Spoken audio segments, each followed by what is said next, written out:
without dealer pricing. From the United Structural Systems WTN Traffic Center. Drivers in Wilson County, I'm still seeing that Lebanon Road eastbound at Highway 109 is still blocked due to a spilled load of gravel. And over by the airport, a crash. TDOT says blocking the right two lanes, 40 eastbound near Briley Parkway. Traffic every 10 minutes every morning on Super Talk 99.7 WTN.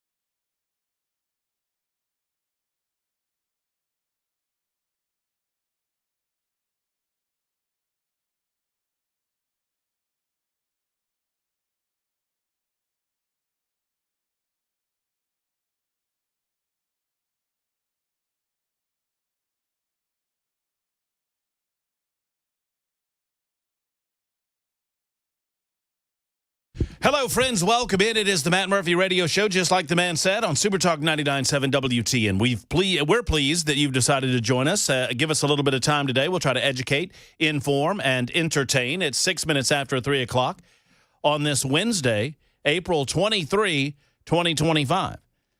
You know, why do I always think that April 23rd is fact check me on this, Weber. I think this is William Shakespeare's birthday. Bill Shakespeare. I believe this is Bill Shakespeare's birthday. There's Ken Weaver back in the newsroom. He is like the Shakespeare of Super Talk 99.7 WTN. Hello, Weaver. How's it going? How you doing, Brother Murphy? What's going on? Nothing much, man. Weber, what do you got? Interesting. William Shakespeare, indeed, born April 23rd, 1564. Hello. Died April 23rd, 1616. Oh, so it's his death day, too. Yes, it is. Interesting. That means, Bill, what was that year again? Which one? The birthday. 1564. So Billy would have been 400 and something. I was told there would be no math. So there you go. He had a beard. Yeah, he did. He had a good one. He had a good looking beard. Yep. Most everything that you hear in the common vernacular comes from either the Bible, Shakespeare, Abraham Lincoln, or Mark Twain. There you go. I mean, it kind of covers it, right? You know, that kind of covers the entire gambit. But, Bill, my favorite, hoisted by his own petard. That's a Shakespearean one there. That's a good one. That's a pretty good one, too. Yep. There's Chris Weber. He's behind the glass, making sure that everything that comes out of our speaker sounds as good as possible. Ken Weaver, the aforementioned, delivering headlines twice an hour and when they break. And we've got a lot to get to this afternoon. Episode 795 of the proceedings today. It is day 93 of the second term of the Trump administration, something the Democrats love hearing.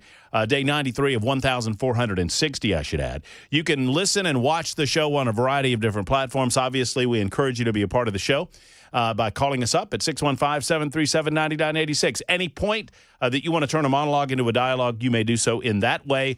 And you can also find us over on the Super Talk chat line, 615-737-9986. Jason writes in and says, I forgot to send William a card. Well, I mean, there's always time. You got a little, you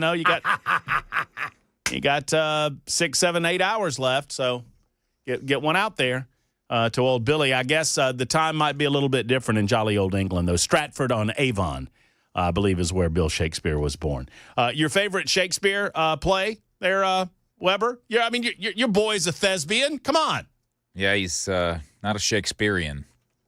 Never did any Shakespeare, oddly enough. No? I don't really know. I wasn't big into Shakespeare. All right, we did a few of them. The Macbeth's pretty good. Oh, where these hands ne'er be clean. That's pretty good. Hamlet.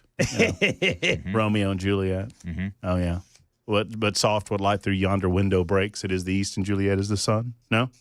Rise, fair sun, then kill the envious moon is already sick and pale with grief for that her maid are far more fair than she, be not her maid since she is envious. I can do it. All day. Keep going. All day, every day, baby. Anyway, so... You got to get the accent, though. I like Arden of Faversham. Dude, well... Everybody knows that one. Who doesn't, Ken? Who doesn't? Come on. That's low-hanging fruit. Come on, buddy. But, there was a time when Billy was well-known in the high school circles. I don't think he's well-known anymore. I mean, did they still study Shakespeare in high school? Not that I'm aware. Well, where I went to school, it was Shakespeare. Well, I've been to a Halloween party of Shakespeare. You just carry a stick with you, and I'm not. That's the easiest Halloween costume you'll ever find. Just carry a stick around, and when somebody says, "What are you?" Just Billy. Bill Shakespeare. Thank you.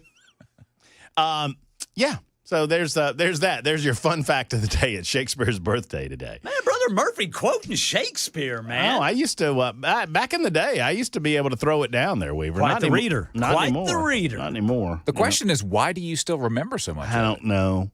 I used to do the to be or not to be. That is the question. Whether it's nobler in the mind to suffer the slings and arrows of outrageous fortune or take up arms against a sea of troubles. Yeah. You know? That's a good one too. All that fancy English talk. Yep. We used to do a bit. We used to do hillbilly Shakespeare back in the day, where you would do lines of Shakespeare, but you would do them in redneck accent. But soft, what light through yonder window breaks.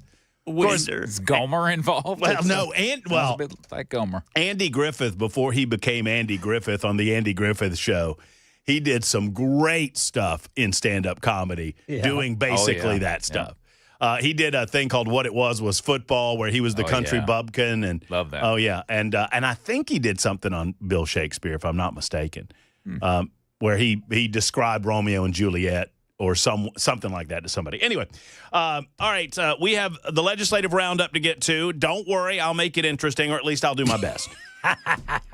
I know, people, their eyes glaze over. The Tennessee legislature. This is just stuff that affects your daily lives. Don't worry about it. Yeah, nothing to see here. Don't worry about it. They finally, they took their balls and they went home.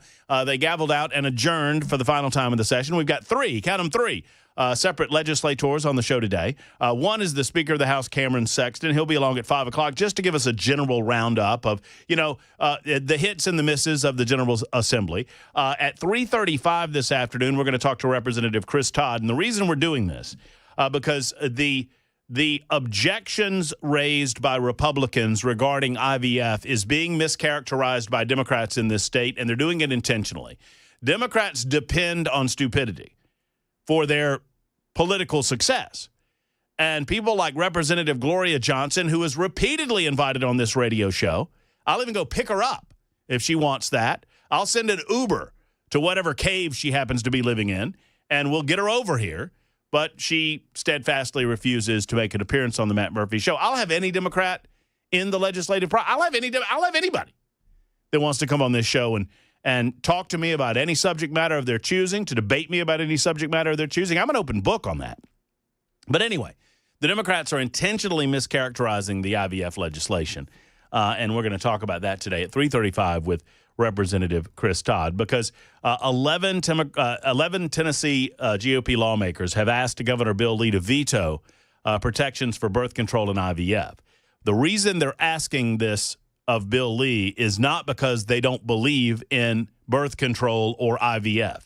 It has to do with the legislation and codifying IVF going against what is already in the law with regard to what constitutes a human life and when human life protection begins in the state of Tennessee. And these legislators, including Representative Chris Todd, do not want any effort down the road legislatively or judicially to wheedle into the protection of human rights and the religious and righteous stance on the protection of innocent human life. So we'll talk to Chris Todd about that at 3:35 today. At 6 o'clock today, we will welcome to the show Senator Richard Briggs, and we will discuss with him THC, the wacky tobacco, the marijuana. Actually, probably not the marijuana, but what legislation was actually passed regarding THC and what impact it'll have on the state of Tennessee and on businesses in said same. So all of that coming up.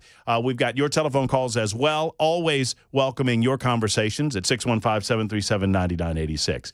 You have to believe that Donald Trump, and this is where I'm going to start today, you have to believe that Donald Trump's immigration policies are wildly popular. And if you don't believe that they are wildly popular, I would point you in the direction of leftist liberal networks that do everything in their power to diminish the efficacy and impact of the Trump administration 93 days in. And with regard to immigration, they are doing so focusing like a laser beam on Abrego Garcia. Kilmar Abrego Garcia. And it is a miscalculation of dramatic proportions, and I believe it's illustrative of how popular the immigration policies instituted by the Trump administration truly are amongst the American people. Because the political left cannot find another example that they will cling to of these immigration policies impacting in any negative way any American citizen whatsoever. You understand how they're looking for this?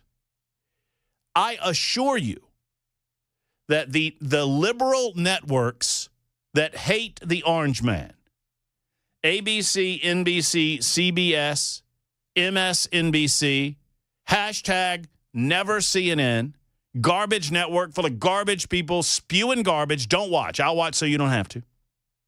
And all of the rest. If you don't think that they are spending a tremendous amount of time and energy attempting to come up with anecdotal stories that will illustrate the dramatic and evil impact of Donald Trump's immigration policy on the American people, you're fooling yourself. Of course they are. They are desperately looking for examples of how these policies are hurting the American people, and they can't find them because these policies are not hurting the American people. What they are doing, they are empowering not only local communities. Obviously, Donald Trump's administration have empowered organizations like Immigration and Customs Enforcement, Border Security, through Tom Homan, through the Department of Homeland Security. We have empowered our law enforcement agencies to do more to stop criminal, illegal alien behavior in the United States of America, particularly in our major metropolitan areas, but anywhere in the United States. And these policies have been wildly successful and effective. Secondarily, border security policies have been wildly effective and successful. The tariff policies instituted by the Trump administration with the specific intent of getting Canada and Mexico to the table to stop the flood of illegal immigration and to stop the flood of illegal fentanyl into this country have been wildly successful. And I could go over the numbers with you. And if there's any better point to illustrate what I'm telling you, it's the story of Kilmar Abrego Garcia. They cannot find – liberals love a good anecdotal story to try to illustrate what they consider to be a broader point. And they will focus like a laser beam on them. And they never do so when the script is flipped, right? They will never point to Rachel Marin as an example of how evil some of these immigration policies under the Biden administration were. They're never going to point out Laken Riley to you as an example of the dramatic negative impact that loose or non-existent immigration policy might have in the United States of America. But they sure as hell, if given the opportunity and they think they have a winning hand, what do I always tell you? The two things we got going for us, liberals, they think you're dumb, and they overplay their hand when they think they have a winning hand. And they thought they had a winning hand with Kilmar Abrego Garcia. But the American people have wised up to their nonsense. And that's just what it is. It's nonsense. This idea that we have some obligation to protect a foreign illegal entry into the United States of America. And I understand the concern about process. I do. I truly do. And I understand that the Trump administration has to be right 100% of the time. And sadly, they did not check all the boxes in this particular case, which gave ammunition to the leftist networks to go after Donald Trump in this way. And they thought they had a winner. They thought it is not the role, it is not the job of the mainstream media to attempt to affect public opinion in this way, but it's what they try to do. when they don't see the polls where they'd like the polls to be, they attempt to impact them by bringing these quote-unquote human interest stories to the table to try to emotionally impact you in such a way that you're going to change your position on these issues. Look at this wonderful, wholesome family. They did nothing wrong to anyone. He's just trying to make a better life for himself, by transporting 8 fellow illegal aliens across the country for purposes of work or trafficking or whatever. Less than a week after the Tennessee Star, and I like to say Leahy's done great work on this story over at the Tennessee Star. Less than a week after the Tennessee Star reported that Abrego Garcia was stopped by the Tennessee Highway Patrol in late 2022, something that, by the way, you would not know were it for the mainstream media. None of them are covering this at all. None of them are covering it. I don't think the only reason that they don't continue referring to him as a Maryland man is because organizations like Super Talk and other media outlets correctly noted he is not a Maryland man, except that he entered the country illegally and he currently resides in that state. They wanted to call him a Maryland man because they wanted you to believe that he was a citizen of the United States of America. And Ken Weaver's exactly right. To this day, they don't report that he got stopped by the Tennessee Highway Patrol. Is it not amazing to you how the curiosity of the media stops when they decide that they cannot continue their narrative if they continue to follow down the information rabbit hole? They just start becoming incurious. They're entirely incurious about the background of Abrego Garcia. And they say, well, it's not been confirmed that he was a part of MS-13. Oh, I wonder what organization could do some of the damn confirming. How about the media? How about your investigative reporters? How about you go out and you do a little sleuthing and you figure it out for yourself and report it to the American people? But it doesn't fit your narrative now, does it? Oh, burns my hide. Chafes my hide. Maryland man, my butt. Anyway. It was less than a week after the original reporting about the Tennessee Highway Patrol that it was released that Abrego Garcia was released at the instruction of the Biden-era FBI, despite being suspected of human trafficking, transporting 9 separate passengers, operating a vehicle without a valid driver's license. Now, Just the News is reporting that Abrego Garcia was driving a vehicle registered to a man by the name of Jose Ramon Hernandez Reyes. Hernandez Reyes was convicted in 2020 after he pleaded guilty to smuggling illegal aliens into the United States of America during a traffic stop in Mississippi.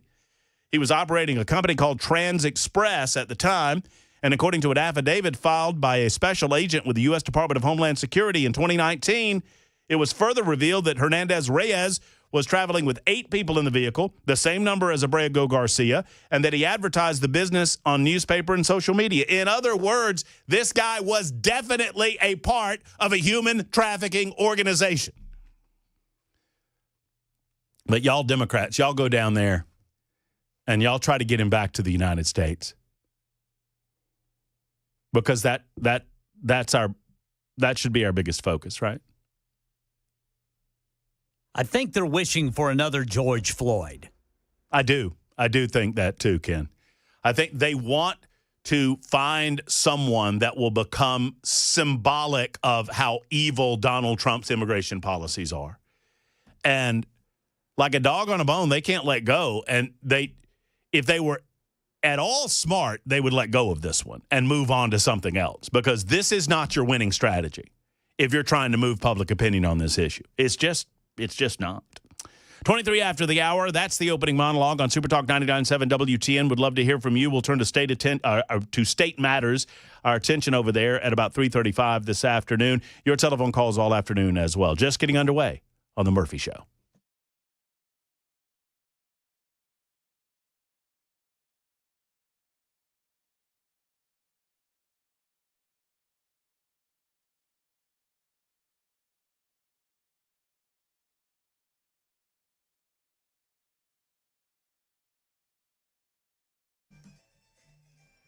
Hello, friends. It's Matt Murphy for the Wellness Institute of Nashville. Dr. Mitchell and Dr. Ashley, they're not going to give up on you, and they're not going to give up on your health, and they don't believe that you should consider surgery until You exhaust non-surgical opportunities and options. That is one of the reasons that they're honoring our 47th president with 47% off their non-surgical spinal decompression. The big 47 offer of 2025 is going on right now, and you should take advantage of it. Non-surgical spinal decompression is simple.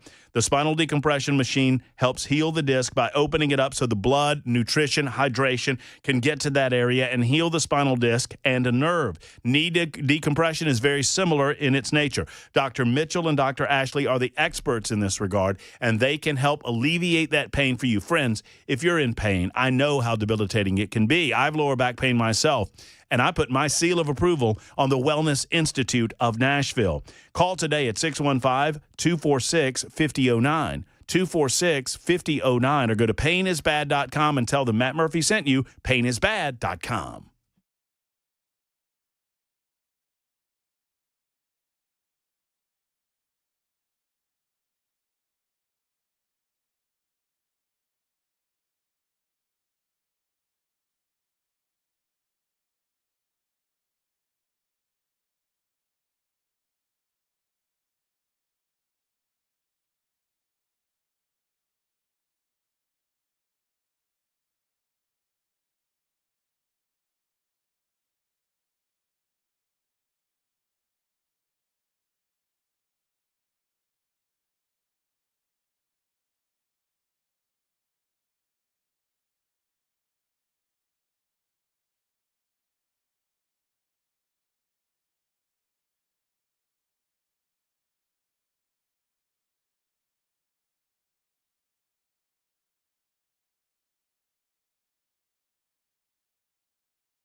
Hello, friends. Matt Murphy for Cover Nash. I got a couple of questions that Shane Ring wants me to ask you. Do you know if you have the appropriate coverage for you and your family with your current health care plan? And if not, there's a number that you need to call. There's a guy that you need to talk to. His name's Shane Ring with Cover Nash. Number two, are you paying too much? If you don't know the answer to either of these questions, Cover Nash wants to talk with you. They know how much is overspent on a monthly and annual basis on health insurance plans. Shane Ring is not a call center agent. He's right here in Brentwood, Tennessee. He's a local health insurance expert and knows that you don't have to pay for plans that you don't need, and he understands how to shop the market and get you the best plan for you and the best plan for your family. Cover Nash wants you informed about your health coverage. Don't wait until open enrollment. That's not the way to go. Go ahead and make the call to Cover Nash today. Don't get taken advantage of and don't overpay. Cover Nash is your protector. CoverNash.com. That's CoverNash.com or 615-465-0023. 465-0023 and tell Shane Ring that Matt Murphy sent you to Cover Nash.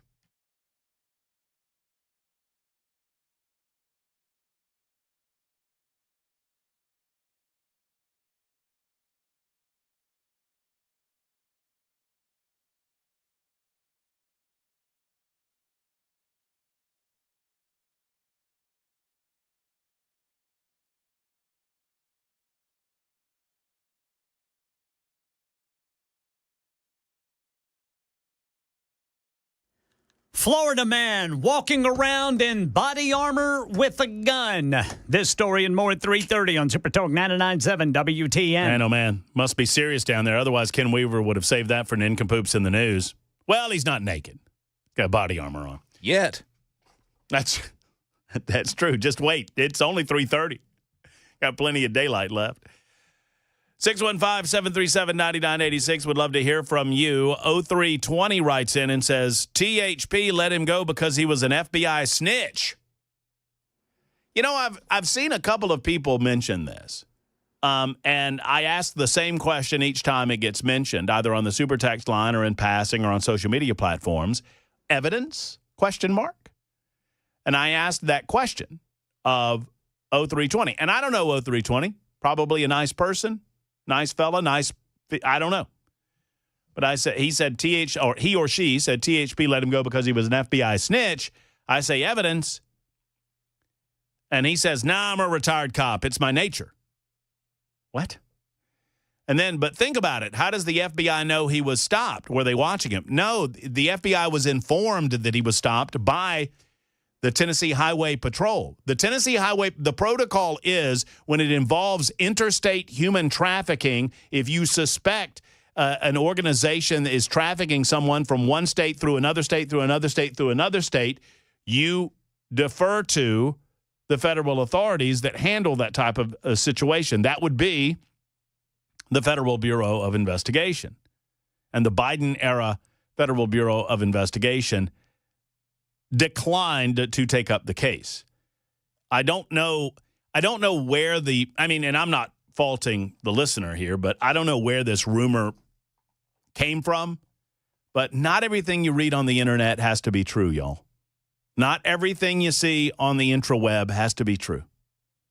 Some people think that it does. And I know that for some folks, it makes them feel very good that they have some sort of special knowledge that other people don't have. Well, let's use the brains that God gave us and let's analyze the situation and let's go where the evidence takes us when it comes to things like this. It is 30 after the hour on Super Talk 99.7 WTN.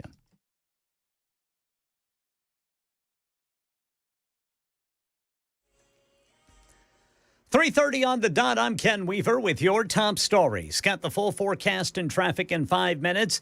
Right now in Florida, police in Hillsborough County say they shot a man who refused to drop his weapon when asked. Dressed in full battle fatigues, army fatigues, if you will. Attack vest with body armor, a headset of communication on his head, and a fully loaded assault rifle. Now, the suspect died at a hospital. Police say he had no prior criminal record. The FBI is out with a new cybercrime report showing online scammers took in more than $16 billion last year. The biggest scam victims were by far people 60 years and older who reported more than $4.8 billion lost. And that text that everyone keeps getting, threatening driver's license suspension for unpaid tolls, that one totaled nearly $130,000 in losses in 2024. In our nation's capital, Illinois, Democratic Senator Dick Durbin, the number 2 Democrat in the Senate, says he's going to be leaving Congress at the end of his term in 2026. Durbin's been in the Senate for nearly 30 years. Fresh information about that Tennessee traffic stop involving Kilmar Abrego Garcia. Brother Matt went over with it for you. Just the News reporting the departed El Salvadoran had been driving an SUV that was owned by a man who was himself deported after pleading guilty to smuggling illegal aliens in 2020. The information part of a Homeland Security intelligence document. In the Tennessee traffic stop, Abrego Garcia told police the SUV belonged to his boss and he was driving the people inside to a construction work site. Want to see something neat? If you wake up around 5:30 on Friday morning, go outside and look up to the east. Assuming it's not cloudy, you just might see Venus bright in the sky behind the crescent moon. Below Venus, on the other side of the moon, you might catch a glimpse of Saturn. And as the sun rises and the sky brightens, it'll become clearer, creating something technically known in the scientific community as the smiley face planet alignment. Might have to turn your head just sideways a bit and squint, but it'll be there for about an hour. The planets make up the eyes and the moon makes up the mouth. Sherry Preston, ABC News. What if it winks at you? That's the latest news. Traffic and weather next. I'm Ken Weaver, WTN News.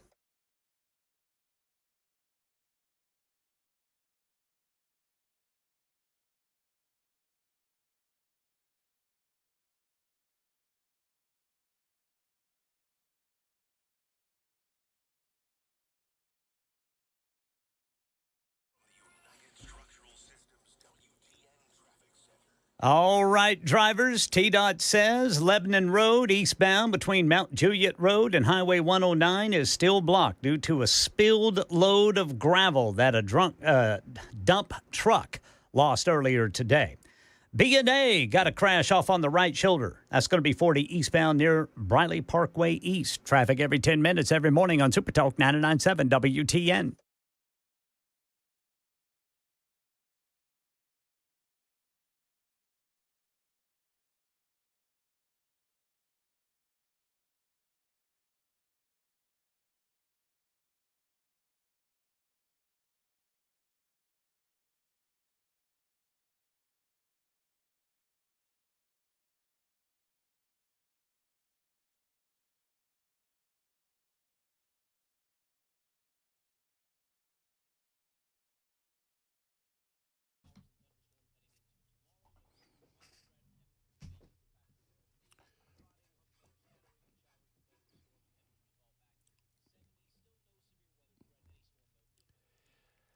When I was a young lad, I did not care what I consumed, what I put into my system, just the cheapest thing, thank you very much. But as you get older, you begin to desire the finer things in life, and you desire things that, have different flavor profiles to them. And so you buy a better cut of meat, you buy a better cut of salmon or steak, or you buy some better veggies. Well, if you're still using the same old cheapo spices, you're doing it wrong. Go to Savory Spice and find the new world of spices that are available to you at Savory Spice. Not only are they the best spices in the state of Tennessee, they also have exotic spices that you can't find anywhere else. And if they don't have it and you need something that's pretty out there, they can get it for you at Savory Spice. Just ask Holly and David about all of that. Plus, about 25% of their inventory has gone down in price over the last several months, and they're passing those savings along to you. So whether you need to restock some of the basics, maybe you're looking for something a little more exotic, you're looking for a particular flavor profile, or you just want to up your food game, you up your food game by upping your spice game. And you up your spice game at Savory Spice. Right off the square in Franklin, you'll smell them before you walk through the door because the smells are just glorious inside of the shop. Tell them that I sent you to the one and only Savory Spice.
"38 minutes after the hour, Super Talk 99.7 WTN. Matt Murphy and you until 7 o'clock tonight. I love you guys. Absolutely love you guys. You can find us on social media platforms like the X Machine, at Matt Murphy Show. Follow me over there. I'm over there all the time. It's a cesspool, but I absolutely love it. I mean, it is, but I love it.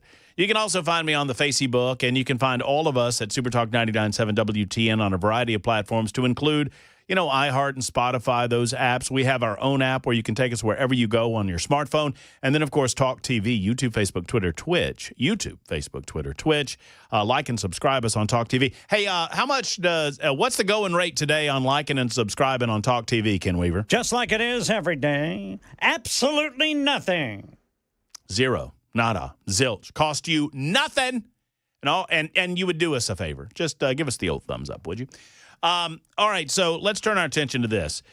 In Tennessee, birth control, including emergency contraception and fertility care, such as in vitro fertilization, is and remains legal in this state.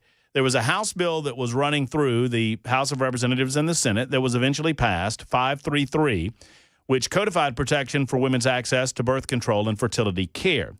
However, there was a concern about this bill that we raised on the Matt Murphy Radio Show that has now been raised by 11 GOP lawmakers, and it's been completely mischaracterized by the lying political left. Before we welcome Representative Chris Todd to the show, I'm going to share with you the lies of people like Representative Gloria Johnson. Sadly, she cannot make her case by telling the truth to the state of Tennessee. And by the way, Gloria, you're invited on this show. Anytime you want to come on, the door is always open. Here's lying Gloria Johnson a few days ago on the floor of the House of Representatives. They are showing exactly why the bill is needed. We've been saying it for a while, and they've been saying, oh, but it's not necessary. But the fight on the House floor to pass that bill and what they are doing now proves very strongly that the bill is needed. We all heard the recording that was captured of them talking about coming for contraception and IVF. We know what they're doing. They can lie all day long. It's what they do. But we're paying attention. We're not going to let it happen. Okay, they're not going to let it happen. The Democrats wouldn't have the power to not let something happen if they wanted to. They have no power in the House of Representatives or in the Senate to clear the air and to stop all of these lies being told by the Democrats. We welcome to the show Representative Chris Todd, who joins us on the Murphy Show hotline. Representative, good afternoon. Thanks for being on with us. Hey, Matt. Glad to be here. Well, it's a pleasure to have you. It was good to see you this session, getting the job done for the people of the state and for the folks that you represent in Madison County. Talk to us a little bit about your concerns over 533 and why you decided to send a letter to the governor in this regard. Well, you mentioned that the Democrats can't get anything done, but in this case, they can if only 30 Republicans vote with them. And that's what happened in this situation. Out of 75 Republicans, 30 voted with the Democrats, with the ACLU, and with Planned Parenthood to pass this bill in the House. And it is not needed. It was a solution in search of a problem. There is no threat to IVF or contraception in this state. I've not seen a bill. I've not heard a discussion at all about that. And what this does is we believe it chips away at the solid pro-life stance Tennessee has in this nation to stand up for life. And we believe it chips away at that, and we're very concerned about that. So I and some others have sent a letter to the governor asking him to veto this. And at the time I sent the letter, we were still in session, and I felt very confident if he vetoed it, there was no way that we would garner the same number of votes for an override of the veto as passed that bill. Now we have ended our session, and I'm confident we would not return to possibly try to override a veto if he does. It will be the first veto that the governor has issued in his now seventh year, and I don't think I don't believe it'd be overturned. I don't think there's any chance of that. And certainly, I implored him, and many other folks around the state are imploring him to issue the veto. Do you believe, and obviously the 30 Republicans that you referenced that voted in favor of this legislation, you're not suggesting that they necessarily want to chip away at the rights of the unborn. Do you think that they just did not see this as potentially the poison pill as you see it? I appreciate you clarifying that. You're exactly right. I don't think they realized at the late hour this came to us, with most of us not hearing this or hearing anything about this prior to it being on the floor for a vote. They just did not realize what this could potentially do for our stance in the future. Well, and Representative Chris Todd is our guest, talking about House Bill 533, which codified. Let's take it this direction, Representative. All of these things that were in the bill are currently legal in the state of Tennessee, right? And I don't know of anyone that was challenging those things. You talk about it was a solution in search of a problem. That's kind of the way that I saw it prior to passage. Just walk us through what you mean by all that. Well, there's not one proposal that I know of that has anything to do with removing the right to contraception or changing laws around in vitro fertilization. I've got many friends that have children as a result of IVF. My wife is a nurse. She knows even more than I do. And so there's nobody challenging that process at all that I know of. So I don't even know why this was brought. unless it was maybe a preemptive assertion that would potentially try to undo some effort in the future. But this bill could easily be repealed if it is signed into law. It could be repealed with the same number of votes or fewer votes just next year. So it's not like it's a permanent fixture in the law books. Nothing is. If it's in the Constitution, that's different, but it's not. Simply in the law books.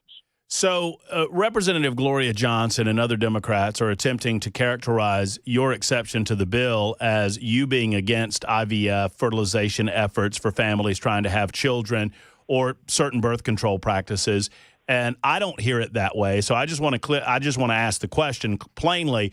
Your concern is not about IVF and its legalization in the state. Your concern is whether or not certain groups like Planned Parenthood would use this legislation as a wedge between the very strong pro-life stance that the state of Tennessee currently has and those organizations' efforts to get abortion back into the state. Do I have it right?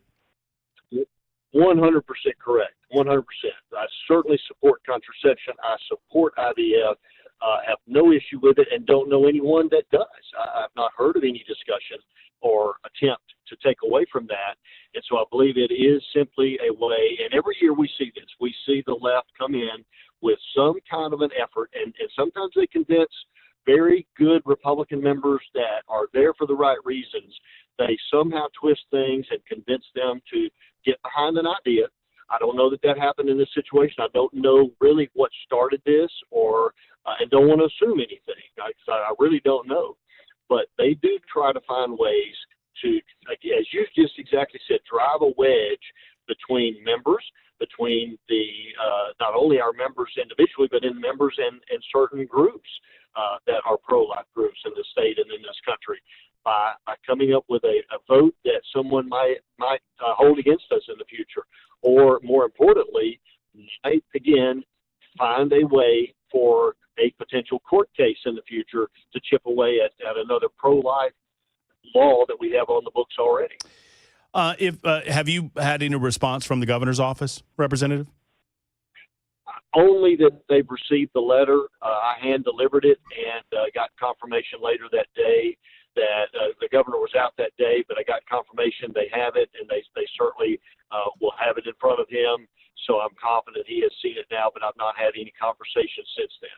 What is, or have you thought about the possibility of a repair piece of legislation that would reassert the desire to continue IVF procedures as they exist in the state, but at the same time continue to assert our values regarding the protection of unborn life? Is there, in other words, is there a way to have kind of both of these things at the same time, or to repair this legislation that creates this loophole? I believe so. Representative Gino Bolso had an amendment for this bill that we tried to get on that would protect life, but also not inhibit either one of these at all. And it was rejected. The sponsor didn't want it, and other members decided not to support that. Usually members in general go with the sponsor's wishes if they feel like it's not a friendly amendment. Especially once it gets through committee, now the committee process is a little bit different, but once it's on the House floor, then a floor amendment is not accepted as eagerly as it is in committee, in a committee setting. But that failed, and so at that point, then we were doing all we could do to educate members in a matter of minutes and get them to vote against it. And again, our efforts failed by just a small handful of votes. And so now the next effort is with the governor, and then following that, if that fails, then we will start looking at next year and exactly what we can do. And several of us will put heads together and determine what that might look like, whether it's a straight repeal of this or whether it is a new bill that just amends this section of law to clarify our position on being pro-life. And for those that aren't familiar with the process, how would it work? I mean, and I don't want to give anybody any ideas, Representative Todd, but is the fear that an organization like Planned Parenthood would file some form of legislation utilizing the new law as creating some sort of avenue by which they could bring abortion practices back to the state? Is that the fear? I think it is more not necessarily filing a law, although I'm sure they will look at options like that. But I think it's more of taking something to court to say that, for example, the morning after pill or Plan B, there's a right to that now established in law, and you cannot restrict anyone from getting that shipped in from anywhere in the world.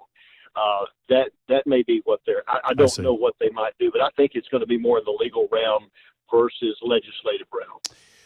Representative Todd, thank you for clarifying. I appreciate everything that you do down there, and we appreciate the clarity, and we'll continue on the subject line and see what the folks say about it. But we appreciate you and your work in the General Assembly. Congratulations on finishing the session. Thank you, Matt. I appreciate you having me on and just educating the folks on what's going on. All right, very good. There's Representative Chris Todd. Once again, this is not a schism of principle between the individuals that voted in favor of this. There are some Republicans that don't see this as the poison pill that Representative Chris Todd and others have seen it as. There were 11 individuals that signed off on this letter. Representative Todd obviously hand-delivered the letter. Among the 11, Monty Fritz, Michelle Renew, Jody Barrett, Ed Butler, Timothy Hill, Todd Warner, Kip Capley, Scott Sapicki, Aaron Mayberry, Brock Martin. I think I've got them all in there. So 11 Republicans fearing that the potential exists that there could be individuals that utilize this new law to create something of a loophole in terms of what we define life to be in the state of Tennessee. Once again, I don't know that necessarily you're going to see an immediate lawsuit or whatnot, but I promise you this, those organizations, as mentioned by Representative Todd, like Planned Parenthood, they will stop at nothing to try to advance their agenda in the state of Tennessee and beyond. It's 52 after the hour on Super Talk 99.7 WTN.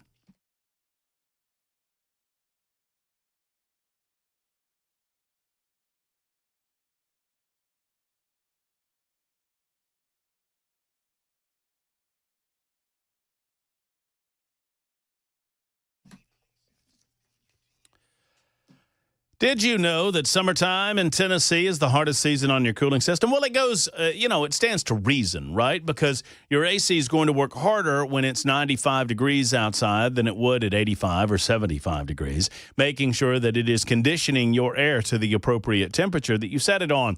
If anything's going to break down or go wrong, it's likely going to happen in the summer. That's why it's so important that right now, you make the call to Efficient Heating and Cooling and Jeff Eddy and get that summer maintenance taken care of on your AC. Your unit's very important, right? Obviously, you want to keep this thing running efficiently over the course of the summer months. And with Efficient, you get their maintenance guarantee. This means that if they have to come back out for a repair during the same heating or cooling season after they've maintained your unit, and in this case we're talking about the AC, the service charge is completely waived. That's the guarantee. If they maintenance the unit and you have to come out for a repair, the service charge is waived from Efficient Heating and Cooling. It is the maintenance guarantee, and as always, keep all of this in mind and keep them in mind for the large repairs and the replacements. Obviously, Efficient offers financing options available for you, and they're an Elite Pro partner with Rheem. Call them today or go online at efficienthvac.net. That's efficienthvac.net, 615-784-4424 for Efficient.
Right now in Middle Tennessee, a substitute teacher arrested at school. A corrections officer claims he left his gun in a bathroom in Nashville, but when he went back to get it, it was gone. And Metro Nashville Public Schools has removed references to DEI.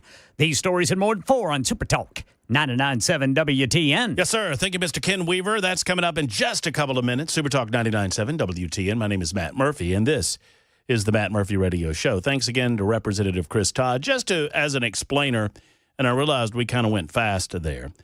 The bill in question would it codified already existing law regarding Tennessee IVF and birth control methods. And I don't know that, I mean, Representative Todd, and I missed it first time around, and a listener caught it for me on the super text line. I know he mentioned the morning after pill. I don't know if the morning, y'all tell me if the morning after pill is, I would think that the morning after pill would be legal in the state, but I'm not sure. I don't have a problem with morning after pill. But that's probably another debate for another day.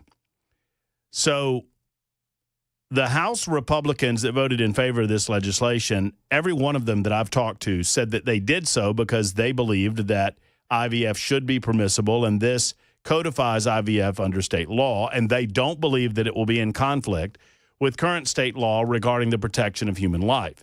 Current state law defines human life as a very specific thing, and it protects human life. Well, in IVF procedures, the possibility exists that fertilized embryos, which would be defined as protected life under the state's laws, would be destroyed. IVF allows for the destruction of certain embryos at certain points in the fertility process. Well, that puts these two laws kind of against one another, and that's the concern, that they'll use that. Planned Parenthood and other types of groups will use that as a way to readdress or bring back abortifacients in the state of Tennessee. That's the concern.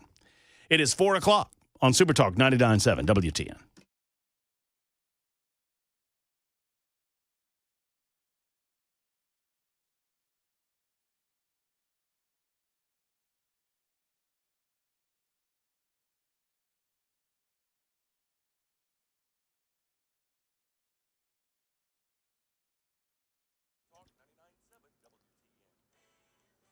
Four o'clock on the dot. I'm Ken Weaver with your top stories. Got the full forecast and traffic in 5 minutes, and right now in Tennessee. Channel 4 says a substitute teacher in Rutherford County was arrested for being under the influence at school. Authorities say this happened at Siegel Middle School in Murfreesboro. Rutherford County says that teacher will not be returning to any of their schools. Channel 4 says a corrections officer's gun is allegedly missing after he left it in a bathroom at Meharry Medical College. The officer from Trousdale Turner Correction Center says he left a loaded gun in the restroom at the School of Dentistry on Tuesday afternoon, and when he went back to get it, it was gone. Police searched for the gun but never found it. Meharry medical officials say they're relieved there was no threat, no one was harmed, but police are investigating. On Wall Street, Alexis Christoforous says stocks rallied after the Trump administration seemingly lighter stance on tariffs. We had a nice big rally, especially early this morning. The Dow was up more than 1,000 points, but finishing the session up a little under 500. Still a gain we're going to be happy to take with all of the beatings that stocks have been taking recently. I do want to add, though, that we saw investors pull out of some of those safe haven investments like bonds. Also, gold had its biggest one-day plunge in years today, down about $200 an ounce to just under $3,300. Yeah, Treasury Secretary Scott Bessent told the World Bank in Washington today that the U.S. is in talks with about 100 countries and trading partners, including China. These countries have responded openly and positively to the president's actions to create a more balanced international system. We are engaged in meaningful discussions and look forward to talking with others. Elsewhere in our nation's capital, one of the longest-serving members of Congress, Illinois Democrat Dick Durbin, says when his fifth term expires, he will retire. That'll be at the end of next year. Durbin serves just below Chuck Schumer as the Senate's Democratic whip. Here in Nashville, News 2 says Metro Nashville Public Schools has removed references to diversity, equity, and inclusion after the order from President Trump. U.S. Department of Education gave districts 10 days to certify they're following that policy. Since then, Metro Nashville Public Schools' Office of DEI has been renamed the Office of Student Success and Opportunity. And Metro Nashville Public Schools also removed a web page focused on equity. The Equity Roadmap, as it was called, is no longer listed as a signature initiative. The moon and the planets line up early Friday morning to create something that'll look a lot like an emoji. Open your eyes and get up early and look to the east on Friday if you want to see a rare celestial event in the pre-dawn morning. Venus, Saturn, and the thin crescent moon will perfectly align to create the formation of a smiley face in the sky. Astronomers say it'll be visible for about an hour, beginning around 5:30 a.m. and will end when the sun rises completely. That's Sherry Preston and the latest news. Traffic and weather next. I'm Ken Weaver, WTN News.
Got a crash blocking the center two lanes, 40 eastbound at Charlotte Avenue. TDOT reporting a stalled vehicle blocking the left two lanes, 24 eastbound near Waldron Road in Laverne.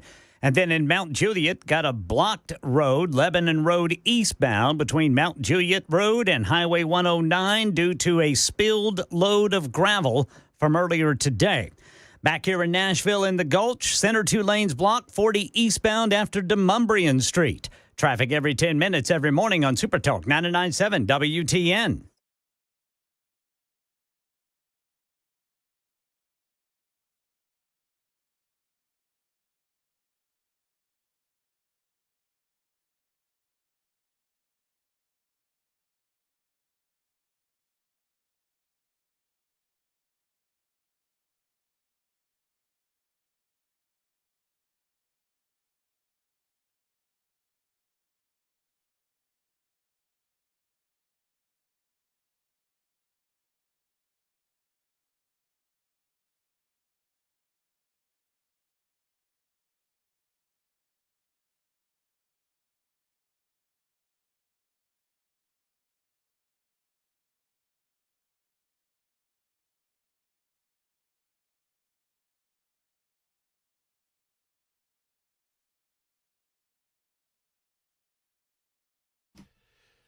Here we are, friends. Here we go. Hour number 2 of the Matt Murphy Show on Super Talk 99.7 WTN. Proud that you've decided to join us today. We've got plenty of time to get to you and plenty of discussion points to get to as well. Happy to be with you at 7 minutes past 4 o'clock. So Elon Musk, as he stated at the beginning of the new Trump administration, is leaving Doge at some point in May, and the mainstream media has decided that this represents a schism between Musk and Donald Trump. despite the fact that it was always his stated purpose to be there for the first 100 or so days. I think for some reason the number 130 comes to mind for some reason, but it was always the intent on Elon Musk's part to go back to his business interests after getting the Doge organization up and running. And now the mainstream media wants to pretend that this is a big story and it represents a schism between Musk and Trump regarding their disagreement on tariffs. I don't believe that that's the case, but despite that, the media is going to run with what the media wants to run with. Okay, so I've got, we've got an update on the Garcia case. We'll tell you about that coming up in just a moment. And in this, there's another case coming out of California that I wanted to tell you about regarding illegal immigration. The state of California plans to comply with ICE, Immigration and Customs Enforcement, after an illegal alien convicted of vehicular manslaughter was set to be released to July 19th, 6 years before his original and full sentence was up. According to Democrat Governor Gavin Newsom, say what you will about Gavin Newsom. I mean, he's a leftist, and he doesn't need to be anywhere near the White House, but he also understands how to win elections, and he understands that the Democrats have completely lost their minds. His press office announced that he would be brought into federal custody ahead of his July release date. That coming out today. This was a story involving an individual that was deported in 2013. He unlawfully re-entered the United States of America, committed heinous crimes that led to the death of two individuals. A GOP DA then gave him a plea deal instead of pursuing 2 second-degree murder charges. And according to the California Department of Corrections and Rehabilitation, they will coordinate with ICE, and according to the governor's office, as they have 10,000 plus times to transfer him before his release. That, according to his press release account earlier this afternoon. Oscar Eduardo Ortega Antiago was driving drunk, high, and speeding at nearly 100 miles an hour on the 405 in Orange County in November of 2021 when he crashed into a car being driven by a young couple, a 19-year-old, or both of them 19 years of age. Anna I can't pronounce her last name. I'm gonna mangle it. Varfavmalev and Nikolai Oskin. Both of them were killed. They were actually burned alive in their car. Not to be too graphic about it, but it's what happened. In spring of 2022, Ortega Antiago was convicted on 2 counts of gross vehicular manslaughter while intoxicated and sentenced to jail. We've been paying for him ever since. Fox News reported yesterday morning that he will be released, or this morning, I should say, that he will be released by the California state government on July 19th. After serving 3.5 years of his 10-year sentence. The victims' families were notified Easter Sunday. Happy Easter. After the report came out, the Department of Justice said that they would be prosecuting the individual on federal charges in order to keep him behind bars. Border Czar Tom Homan said ICE planned to move quickly and arrest and deport him if he was released by the Golden State. Why don't we release him and deport him instead of paying for him to continue to serve time behind American bars in an American prison? Just deport him, get Homan behind it, and get him the hell out of here, never to return again, if we believe in our southern border security now. Right? ICE told Fox News he had entered the country illegally twice before, had a prior criminal background before the 2 teenagers were killed in the fatal crash. His previous criminal convictions, according to ICE, include burglary in 2005, vehicle theft in 2007, battery on a spouse with kidnapping in 2014. An immigration judge ordered Ortega removed in 2014. He filed several unsuccessful appeals and was taken into ICE custody in 2016, removed to Mexico the same day. He re-entered the United States of America in 2018 in California, presented a counterfeit document to do so. He was paroled into the United States pending criminal prosecution. This was the catch and release program that existed back in the day. Sadly, it still existed during parts of the Trump administration. Sad to say. Trump stopped it eventually. He was paroled into the U.S., as I mentioned. An immigration official issued Ortega an expedited removal order and removed him June of 2018 to Mexico. After his latest removal, he then again re-entered the United States illegally on an unknown date. ICE issued a detainer with the Orange County Jail November 27th of 2021, where he was being held on manslaughter charges at the time. Thankfully, he will not be released, and thankfully, he will not be in the United States of America. He will either be behind bars or no longer in the United States of America. That is certainly good news. You know that something's going right with the Trump administration when this is the best argument being made by the Democrats nowadays. Let's listen from last night. #NeverCNN. It's about making sure that there is white supremacy in this country. And if we're honest, we will say that. It is about making sure respect. We will make sure that people. By the way, this is Abby Phillips, I think her name is, on #NeverCNN. Don't watch this garbage network. I'll watch so you don't have to. But it has become my favorite comedy show going, even more so than Gutfeld. Abby Phillips has a panel, and one of the regulars on her panel is Scott Jennings. Scott Jennings is an absolute gem, and he often will destroy fellow panelists with just basic logic and information, something that sadly these Democrats, or maybe thankfully, the Democrats don't have.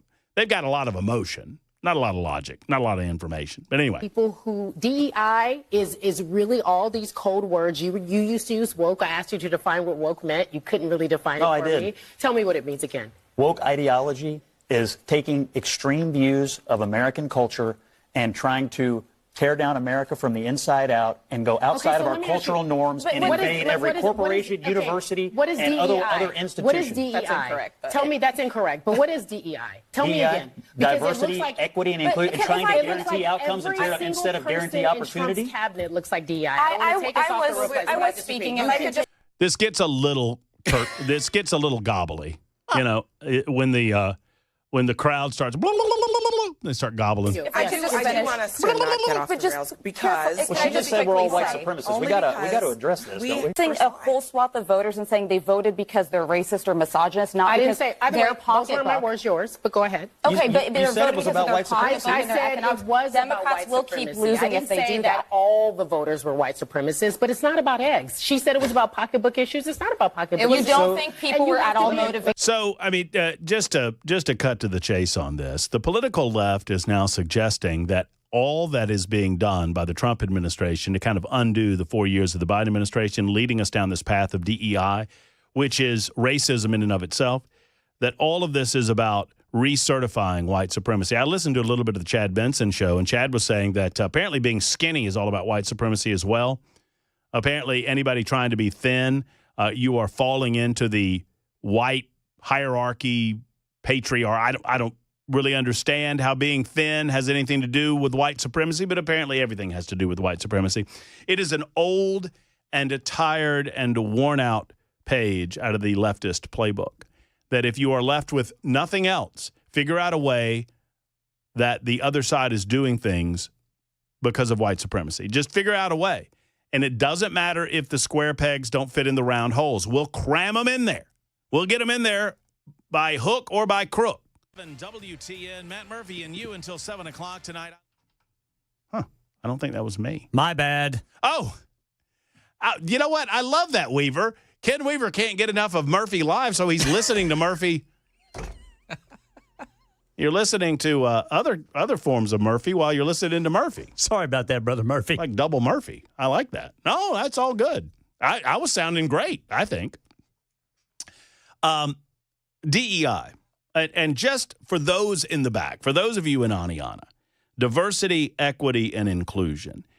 If you institute a DEI policy with any given system, whether it's a company, an institution like institution of higher learning, for example, Harvard, which steadfastly refuses to remove its DEI programs, it necessitates examining and considering conditions at birth, which you have no control over, as a qualifier for whatever they're attempting to determine, whether it be inclusion in an institution, whether it be a hiring practice. It forces individuals to look at conditions at birth that you don't have anything to do with And this is exactly opposite of what we were trying to accomplish with regard to the colorblind nature of the society that people like Martin Luther King Jr. wanted us to strive toward, where you examine individuals based on the content of character as opposed to the color of their skin or a condition of their birth. This is not something that we should be moving toward, because naturally, if you select someone based on whatever criteria you are setting up that they themselves have nothing to do with as an individual, then you are by extension excluding people based on the same criteria. Isn't that what we fought the civil rights era to stop? Isn't that what civil rights was all about? And that era of our nation? To stop excluding individuals based on the color of their skin, or based on their religious heritage, or based on their ethnicity, or based on their national origin, or even based on their sex, or based on their color. These are protected classes within those groups, and they were protected for a reason, because we as a society decided that we no longer wanted to allow the exclusion of these individuals based on things that they had nothing to do with. Now, the script has flipped, and it is literally liberals arguing that we should make determinations about inclusion based on the color of one's skin. Only this time, inclusion would happen if you happen to be a person of color, and you are excluded if you are a Caucasian, using the skin-based example. But there are others. Whether you're a male or a female, perhaps you're a member of a minority faith as opposed to an individual that believes in the Christian faith, which is the majority faith in the United States of America.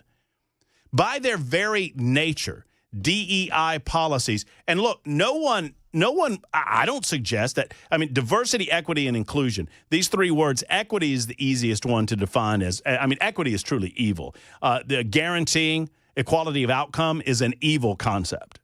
Evil. But even insisting on diversity for diversity's sake is not something that we should be striving for. Insisting on inclusion for inclusion's sake is by its very nature exclusionary of those who don't fit the criteria that these individual companies set up. How about a merit-based system by which we do not allow individuals to be excluded based on things like color or race or sex or orientation or national origin? How did we get to a place where I have to argue this against the political left that claim to be champions of the civil rights era? And all they want to do is, well, why do you have a problem with diversity? I don't have a problem with diversity. Why do you have a problem with inclusion? They always skip equity, by the way. They like to skip equity, or they change the word equity and they change it out for equality. But that's not what DEI is. And they know that. And they shield themselves behind the letters. And then they bludgeon you with what the reality of the programs are. And that is to exclude individuals based on those. And it does not matter what the race of the individual is. It didn't matter in the 1940s, 1950s, and 1960s, and it doesn't matter today. 615-737-9986. It's 21 after the hour. I'm going to disagree with Donald Trump in a minute. You want to be here for it on Super Talk.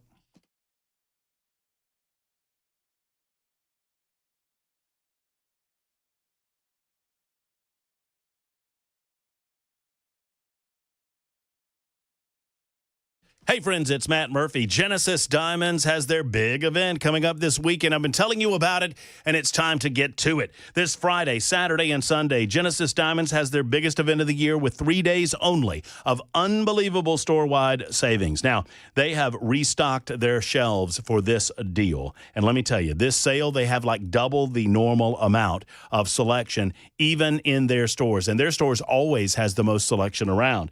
I'm talking about top bridal designers coming into showcase all of their new collections, beautiful one-of-a-kind pieces, including all new engagement ring mountings. We're talking rings and earrings and pendants and bracelets and bands and stunning fashion jewelry that you will not find anywhere else. You can check out thousands of engagement ring settings in gold and platinum. Also, you get special pricing on natural as well as lab-grown diamonds. This is the event that you wait for the entire year. And friends, you need to get to Genesis Diamonds, either location, Friday, Saturday, and Sunday. Once again, store-wide savings up to 35% off and special financing available too. Green Hills and Cool Springs. Only one catch. It's 3 days only. This weekend, Friday, Saturday, and Sunday only at Genesis Diamonds.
Weather can change in an instant, and you need to be prepared for any outcome. That's why Generator Supercenter of Nashville will help keep your family safe and connected. We make buying a backup generator simple and easy, with financing options available, free in-home estimate, turnkey installations, no worry warranty, and most importantly, the monitoring and service of your fully installed generator. Come see us at our location in Nashville or visit us online. Generator Supercenter of Nashville. We serve all Middle Tennessee. A public corruption trial is edging closer to opening arguments in federal court in downtown Nashville, and the White House said to be considering a baby bonus as incentive to increase the nation's birth rate. These stories and more at 4:30 on Super Talk 99.7 WTN. I love it when Ken Weaver and I are in simpatico on subject matters because that's exactly what I'm about to talk about. After I finish up on this stupid DEI nonsense and the white supremacy stuff, I could not disagree. I mean, if this is a policy proposal that the Trump administration is going to embrace, I couldn't disagree with this policy proposal more. As an individual that I mean, maybe I shouldn't disagree with it. Maybe I should just take advantage of it and start having babies like Elon Musk. I don't know. I mean, we get 5,000 per. 5,000. I mean, $5,000. That's a. I mean, I don't guess those are retroactive for Weaver or Weber. I sure do wish they were. Yeah, me too. And just send a picture of your kid in. And what about Fritz? Of course, it wouldn't do me any good. As soon as I got the check, he'd be standing there looking at me like, "That's for me." Yeah, that's right. That's my money, right? You're got welcome, that for me, Dad. right? Yeah, this is a weird one. We'll get into it in a moment. I don't know that it will ever come to fruition, but I don't think that the government of any country, I don't think the government of the United States of America needs to be cutting checks for people to have more kids. I don't believe that our best and our brightest are going to take us up on it. I think maybe you're going to encourage what is already going on, or at least what we've known to go on over the years with regard to welfare mothers and that sort of thing. 7568 wants to know if do we get a bonus if we adopt, or is it just turning out? And no, it's pumping out more kids. We don't like where the birth rate is. I'll give you the deets after Ken Weaver's newscast coming up in just a couple of minutes on Super Talk 99.7 WTN.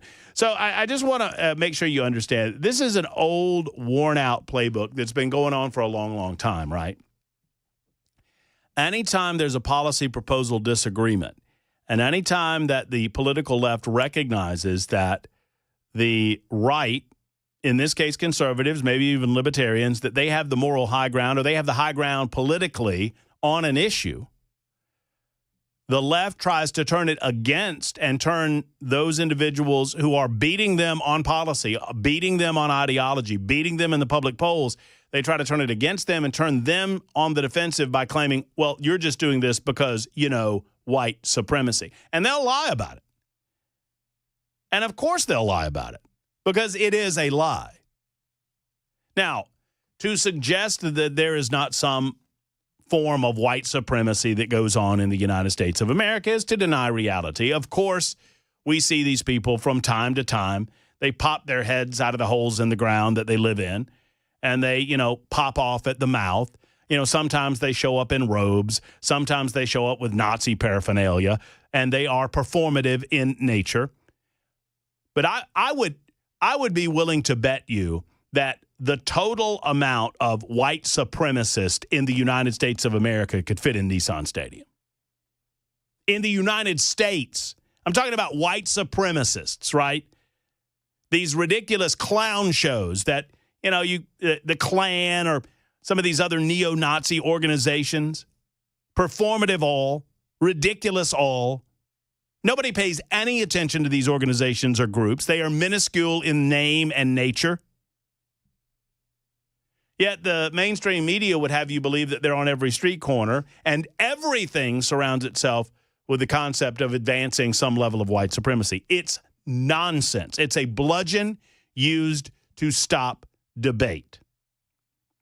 And in and of itself, it needs to stop. DEI is in itself a racist policy, and it doesn't matter what direction that racism is pointed toward. It's racism nonetheless. 4:30 on Super Talk 99.7 WTN.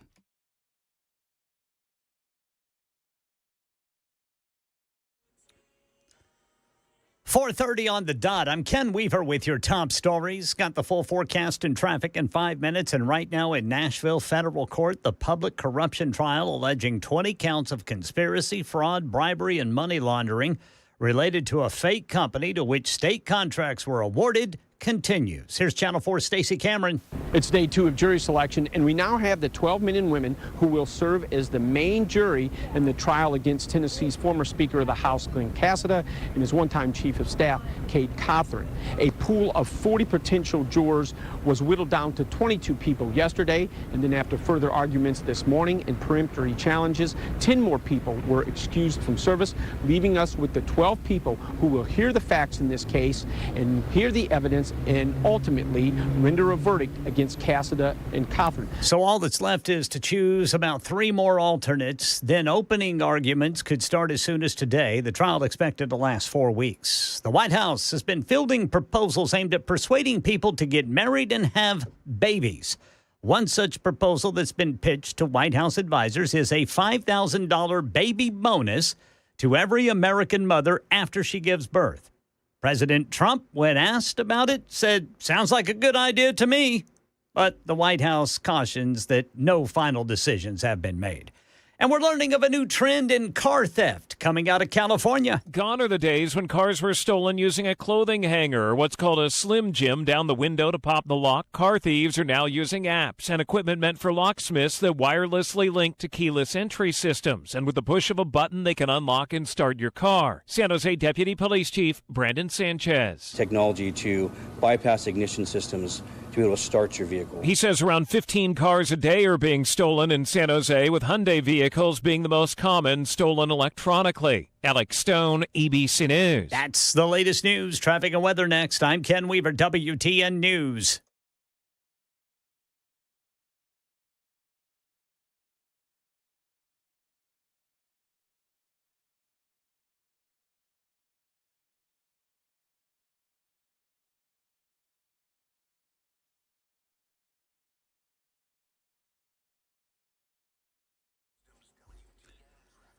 All right, I'm still seeing an issue with that spilled load of gravel on Lebanon Road eastbound between Mount Juliet Road and Highway 109 in Wilson County. In Bordeaux, got a crash reported by police, Briley Parkway at Centennial Boulevard, then in the Gulch. Accident blocking the left shoulder, 40 eastbound after Demumbrian. And in Laverne, stalled vehicle off on the right shoulder, 24 eastbound near Waldron Road. Traffic every 10 minutes, every morning on Super Talk 99.7 WTN.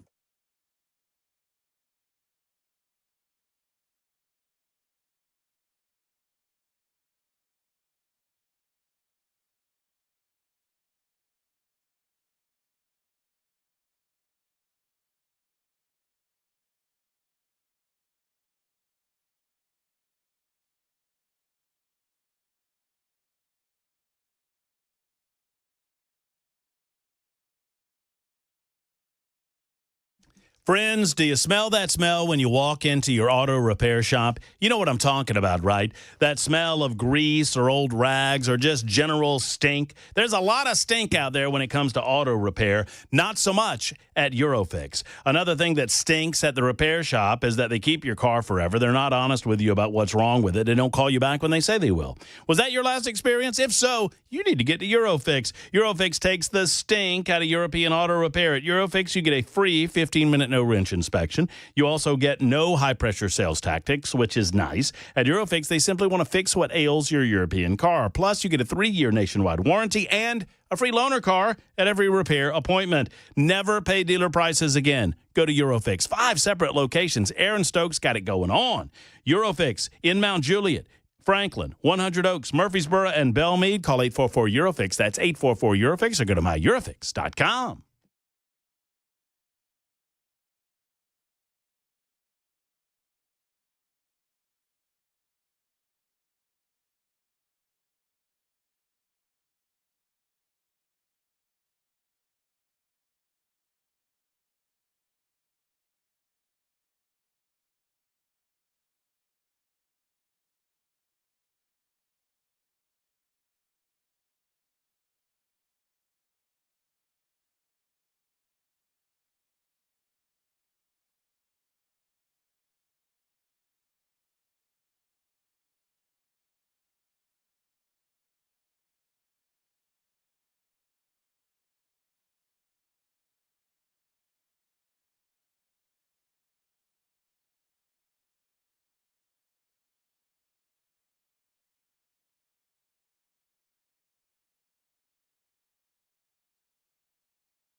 Super Talk 99.7 WTN. I was today old when I learned from Chad Benson that YouTube is 20 years old today. Wow, 20 years. Mm-hmm. When did YouTube enter your life, to your memory? Hasn't been that long for me. It hasn't been 20 years, that's for sure. Not as far as I remember. I don't remember a specific instance, though. I remember when I became aware. I remember the video that made me aware of YouTube. And it was the evolution of dance. The evolution of dance. Okay. It's and for a long time, the evolution of dance was the most popular video on YouTube. It was the most watched video on YouTube. And then it was taken over by music videos and the like. And this must have been 2010, 2011, something like that. If you look up the evolution of dance, it's a nerdy-looking white guy that takes you through the evolution of dance. And he does all of these different dance moves with this musical soundtrack behind him. It's about 5 minutes, and it's absolutely fabulous. And that's the first time that I remember watching YouTube. Somebody said, "Oh, you've got to see this evolution of dance." And I said, "Where is it?" And they said, "Well, you go to YouTube." And I said, "What is that?" And they told me.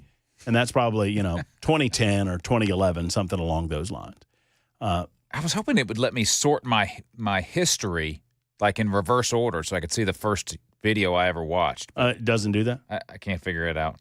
I don't know how Let me see. I mean, let's just let's do this in real time. If I can get to, look, entertainment, YouTube, pull up the old YouTubes. I hesitate to tell you my algorithm is so screwed up. Oh, look, the top 5 scariest camping adventures or whatever. Evolution. There you go. If you type in EVO. Yeah, there he is. Evolution of dance. Judson Lapley, The Evolution of Dance. 5 minutes and 54 seconds. It has 314 million views and was put up 19 years ago. And it's the first time I remember looking at YouTube. So many years ago. And now YouTube has, I probably watch as much YouTube as I watch television. Yeah, that's my dad. He pretty much strictly watches YouTube, other than sports. Mm-hmm. I mean, that's what TV has become, right? Yeah, it's a place for live programming. Other than that, it's subscription-based YouTube channels. And have y'all seen? And I learned this on the Chad show too while I was driving in, that the most popular YouTube channel has like 400 million subscribers. Wow, it's a lot of people. Mr. Beast. Oh yeah, that guy. Have you watched any Mr. Beast? I don't. I've never seen any Mr. Beast. I don't really care for him. What does he do? I mean, he apparently he spends a lot of money on good things, but he likes to spend his money, YouTube money, I'm assuming that he's made, right, to put on these big games, like where there's prize money involved and that sort of thing. Is he like so I've seen, does he do like real life kind of Squid Game stuff without people dying? I think he was behind that, yeah. Pretty sure he was. Okay, so yeah, he does these real life, games where people they get eliminated, and I think I maybe have seen some of that. Anyway, so YouTube, 20 years old, and the destruction of our mental capacity and society continues. Congratulations. I mean, I don't know if it'll make it to 25. Our brains might just melt into mush before then.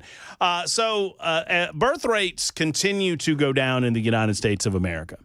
Birth rates have been falling over the last almost 2 decades. I don't know if that coincides with the invention of YouTube or not, but you know what? Judge for yourself. The White House has apparently been hearing how to encourage Americans to get married and have more children, according to a variety of reports, to include one that came out at the New York Times. It's a sign that the Trump administration, according to Newsweek magazine, Newsweek used to be a magazine.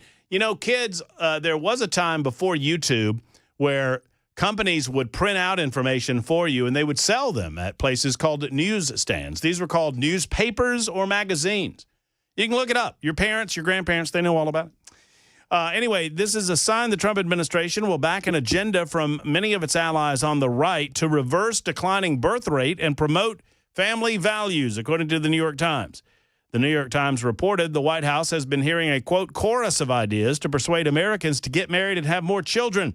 Policy experts and advocates have come up with proposals that include reserving 30% of scholarships for the Fulbright program, international fellowship for those who are married or have children. Another idea would be to give a $5,000 cash baby bonus to every woman after they've given birth.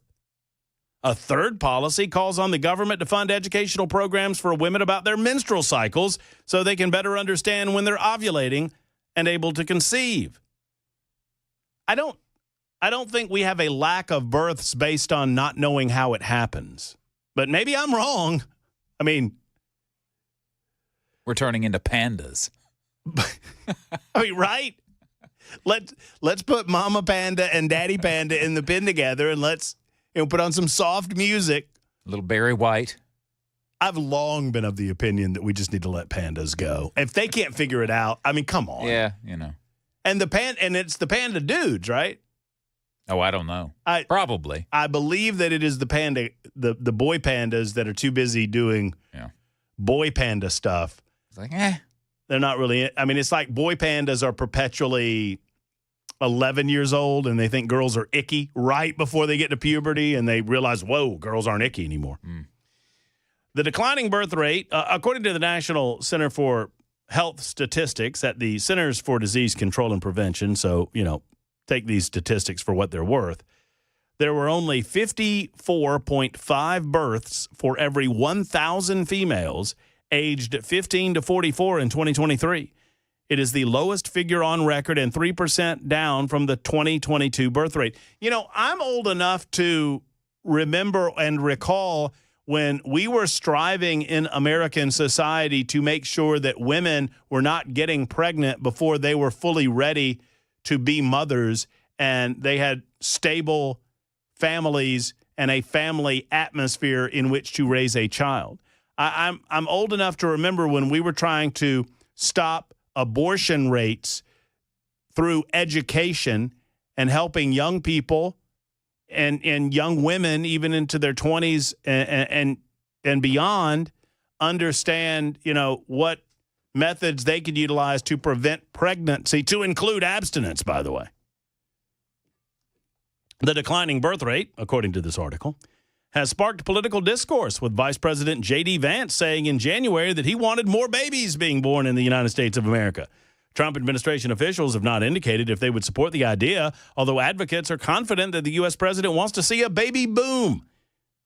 And he wants them all named Donald or Trump, even the girls.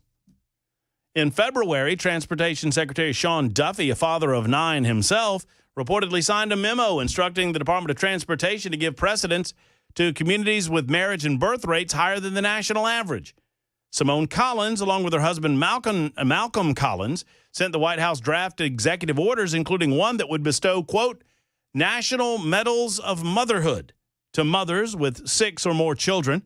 She noted that Trump officials, such as Vance, are often pictured at events with their children, which sends a strong message to the rest of the world.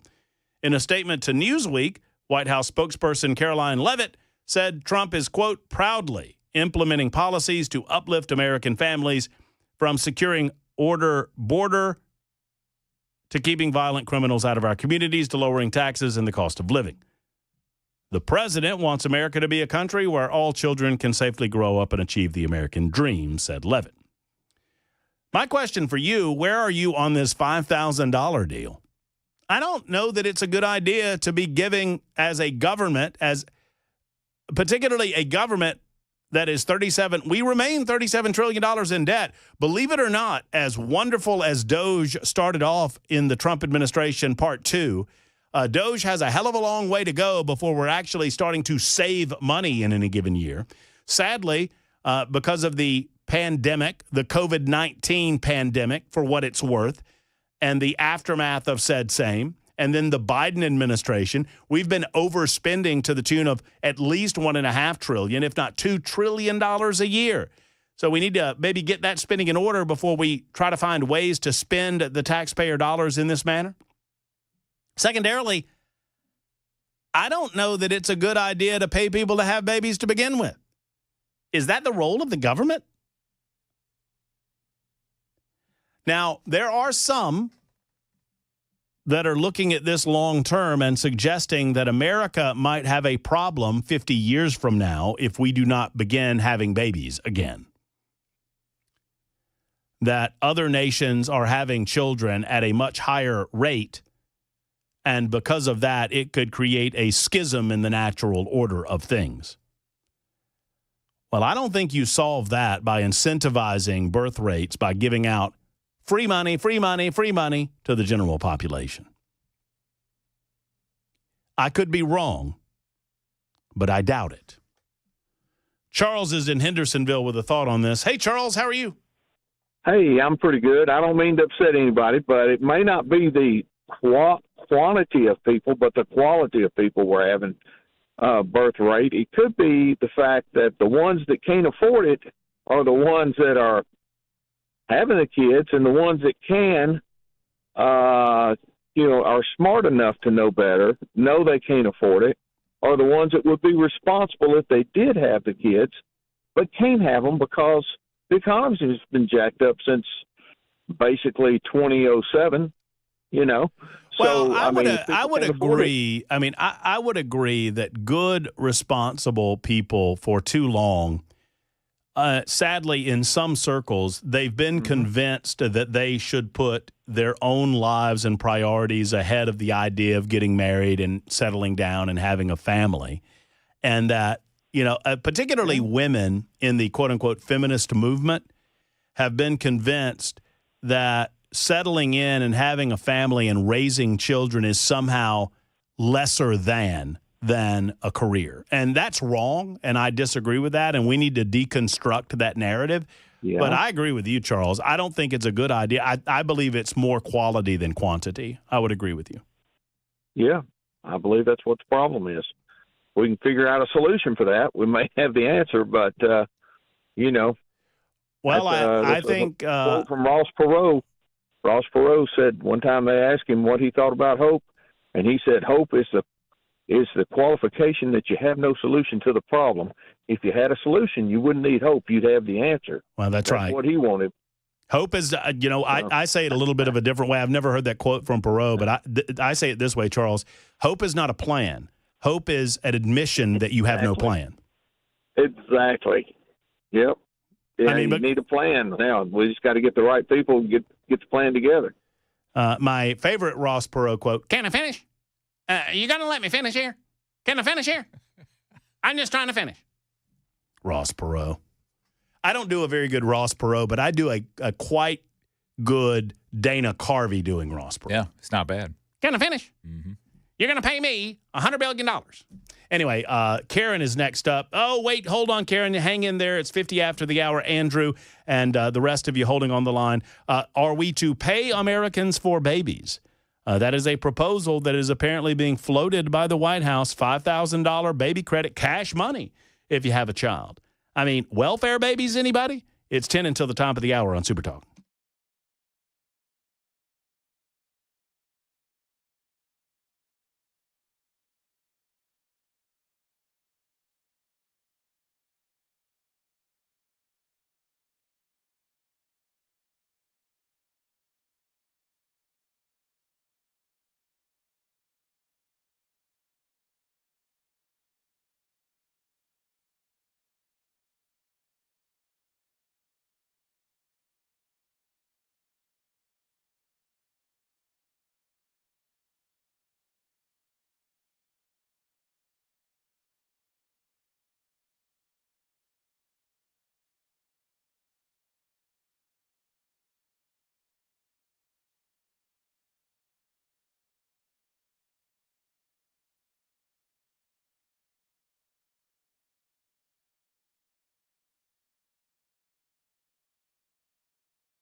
Did you know you're overpaying for your health and wellness products? With over 20 company-owned brands offering its members vitamins, supplements, wellness, and skincare products, you're able to save up to 70% off retail. Members Nutrition can't change your life, but we can change the way you live.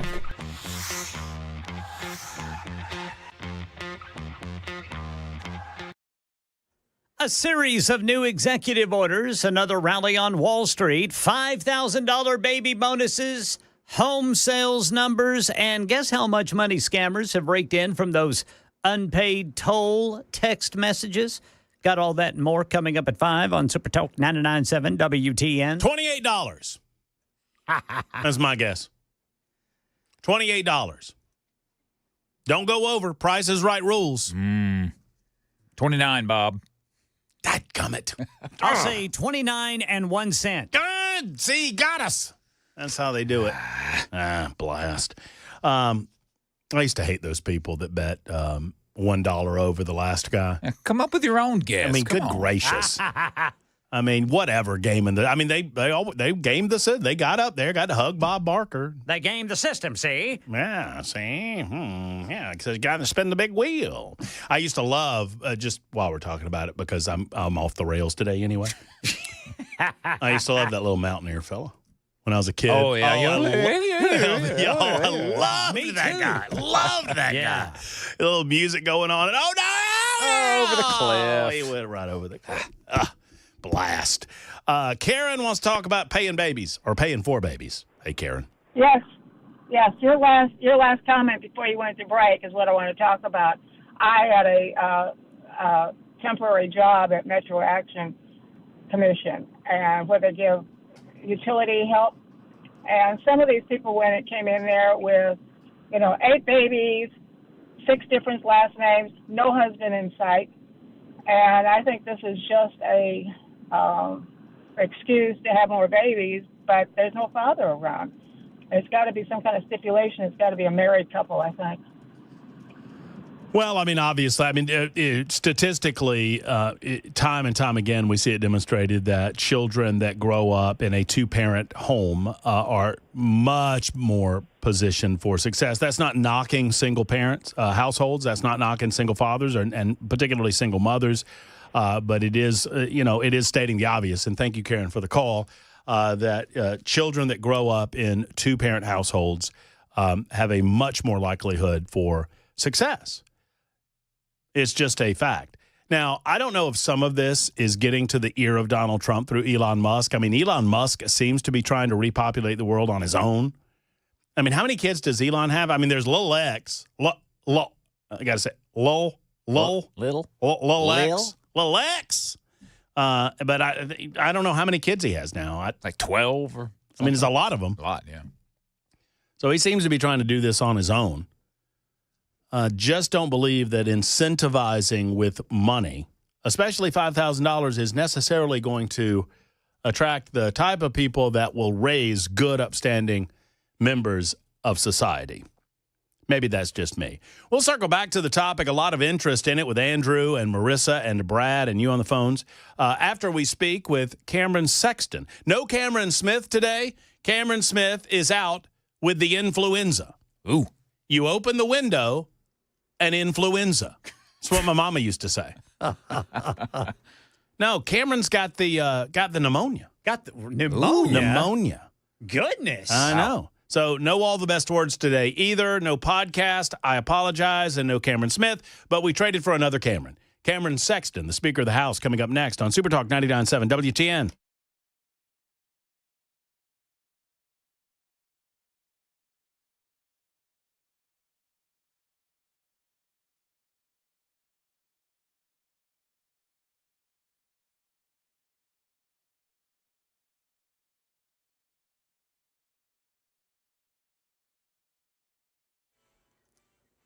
Five o'clock on the dot. I'm Ken Weaver with your top stories. Got the full forecast and traffic in 5 minutes. And President Trump has signed another series of executive orders.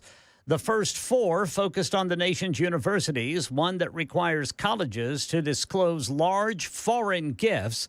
And the president signed an executive order to change the way the Department of Education awards the accreditation process for graduate programs. accusing the higher education facilities of admitting some students based on, quote, woke policies. On Wall Street, Alexis Christoforous says stocks rallied after the Trump administration's seemingly lighter stance on tariffs. We had a nice big rally, especially early this morning. The Dow was up more than 1,000 points, but finishing the session up a little under 500. Still a gain we're going to be happy to take with all of the beatings that stocks have been taking recently. I do want to add, though, that we saw investors pull out of some of those safe haven investments like bonds. Also, gold had its biggest one-day plunge in years today, down about $200 an ounce to just under $3,300. Treasury Secretary Scott Bessent told the World Bank in Washington the U.S. is in talks with about 100 countries and trading partners, including China. These countries have responded openly and positively to the president's actions to create a more balanced international system. We are engaged in meaningful discussions and look forward to talking with others. Well, the White House has been fielding proposals aimed at persuading people to get married and have babies. One such proposal that has been pitched to White House advisors is a $5,000 baby bonus to every American mother after she gives birth. President Trump said, "Sounds like a good idea to me," when asked about that $5,000 incentive for new mothers. But sources caution that while advisors are considering the ideas, President Trump hasn't made a final decision on any of the proposals. Jim Ryan has some money news. Federal officials say 724,000 new homes were sold in March, up from 676,000 in February and well above the figure from March of last year. And while mortgage rates remain stubbornly high, home prices fell by about $11,000 last month. The median sales price is around $403,000. Now, here in Nashville, the housing market saw a slight decrease in new home sales while experiencing a rise in home prices and inventory last month. The median home sold price in Nashville was $533,486, up 2.4% from the previous year. While home sales dipped slightly, the number of listings on the market increased by 6.6%, according to Realtor.com. That's the latest news. Traffic and weather next. I'm Ken Weaver, WTN News.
All right, still seeing that Lebanon Road eastbound between Mount Juliet Road and Highway 109 is blocked due to a spilled load of gravel. They're detouring there at Mount Juliet Road.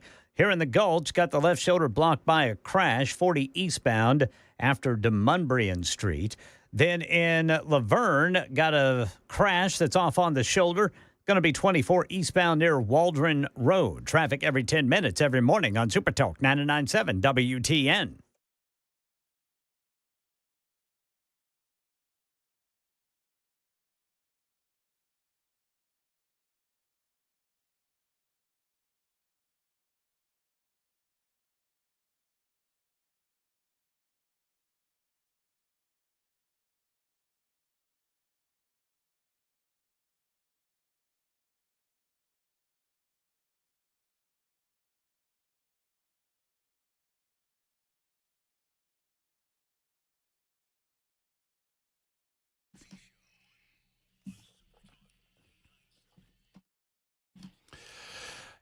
It is just after 5 o'clock. My name is Matt Murphy. This is the Matt Murphy Radio Show. Thank you for being with us on this Wednesday edition, April 23rd. Appreciate you. Some of you just getting off work. We'll try to catch you up with what's going on in the world right now. We have a guest, very special guest, coming up in just a few moments. Chris Weber's behind the glass. He makes sure that everything that comes out of our speakers sounds as good as humanly possible. We appreciate him for that good work. There's Ken Weaver. He's behind glass number 2 in News Closet B. He gathers headlines for a living and delivers them twice an hour or when news breaks. We have some of the funniest listeners on planet Earth. Not only the smartest, but the funniest listeners on planet Earth. One listener wanted to know if our next guest, Speaker of the House Cameron Sexton, was sticking around for nincompoops in the news. I mean, I guess that's up to Cameron, but I'm guessing no. I don't see the speaker doing that. I'm guessing no. That comes up at about 5:37 or thereabouts this afternoon. And then another, we were talking about the possibility of a $5,000 payment for baby making in the United States of America. And 2489 says, does anybody know a lady that's looking for a good business partner?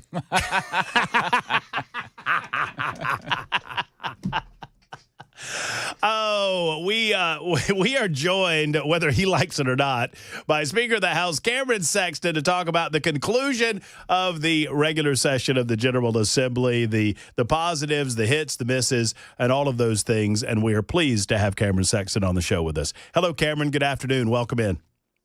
Hey, thanks, Matt. It's great to be here. Well, it's good to have you. I mean, obviously, I would assume that you are pleased that the session has been completed. Give us grade yourself, Cameron. I mean, how do you feel like the session went, at least from the House perspective? I mean, I think it went really well. I think we accomplished a lot this year. We continue to accomplish a lot every single session. The budget is truly balanced, and we're not spending a lot of money on recurring, non-recurring. Our revenues keep going up because we have growth, and we're managing, and more businesses are prospering, and as well as individuals. And so our state's in really good position. I feel good about where we are. Well, a lot to unpack, obviously, as we kind of put a post-mortem on the session. But I want to try to clarify or clear up a few misconceptions front end. And then we can get into some of the weeds on some of the other matters. We had Representative Chris Todd on a little earlier, talking to him about he and some of his fellow Republicans expressing a little bit of concern about House Bill 533.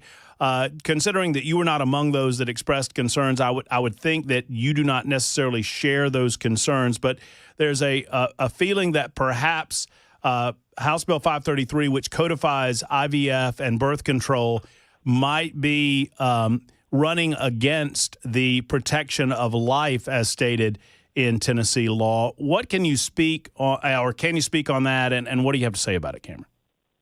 Yeah, I understand what they're saying, and I respect Representative Todd. I don't agree with him, and we on that piece of legislation, they worked with a lot in the legal community, worked with the AG. Worked with the right to life. They had an amendment at the end on that piece of legislation about concerning the FDA that helped them get to a place where they were neutral. They weren't for it. They weren't against it. I don't think it does what people say it does. It's a very complicated issue. And basically all we did, Matt, or all that the bill did is codify law what is the practice in Tennessee as of today. And you feel fairly confident that it will survive any sort of lawsuit or judicial scrutiny. Yes, I believe it will. I mean, I believe it will. We'll see if someone wants to challenge it or not. I don't know if they will, but I believe it will hold up. IVF is there's a lot of families out there that have been positively affected by IVF.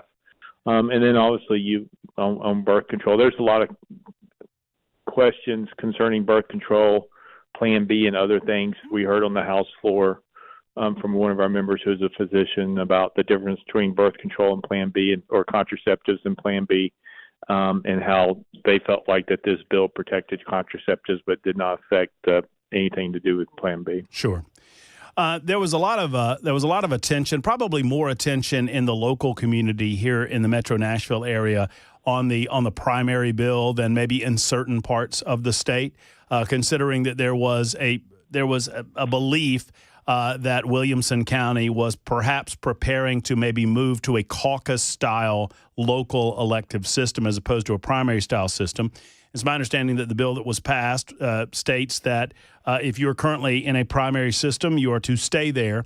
And it made sense to me. I believe primaries are clearly superior to the caucus style of finding candidates for the respective political parties. Now, if we want to talk about, closed primaries versus open primaries, I think that's a different conversation. But on the back end of this legislation, which was passed by a fair amount of consensus with the House and the Senate, there was an $8 million price tag attached to it. Can you explain what that cost association with the legislation was all about? Yeah, that's where some information is. That price tag was never given to that piece of legislation. And here's why. That piece of legislation basically said whatever process you're using in 2022, 2024 is the process you can continue to use. If you're currently doing primaries, you do primaries.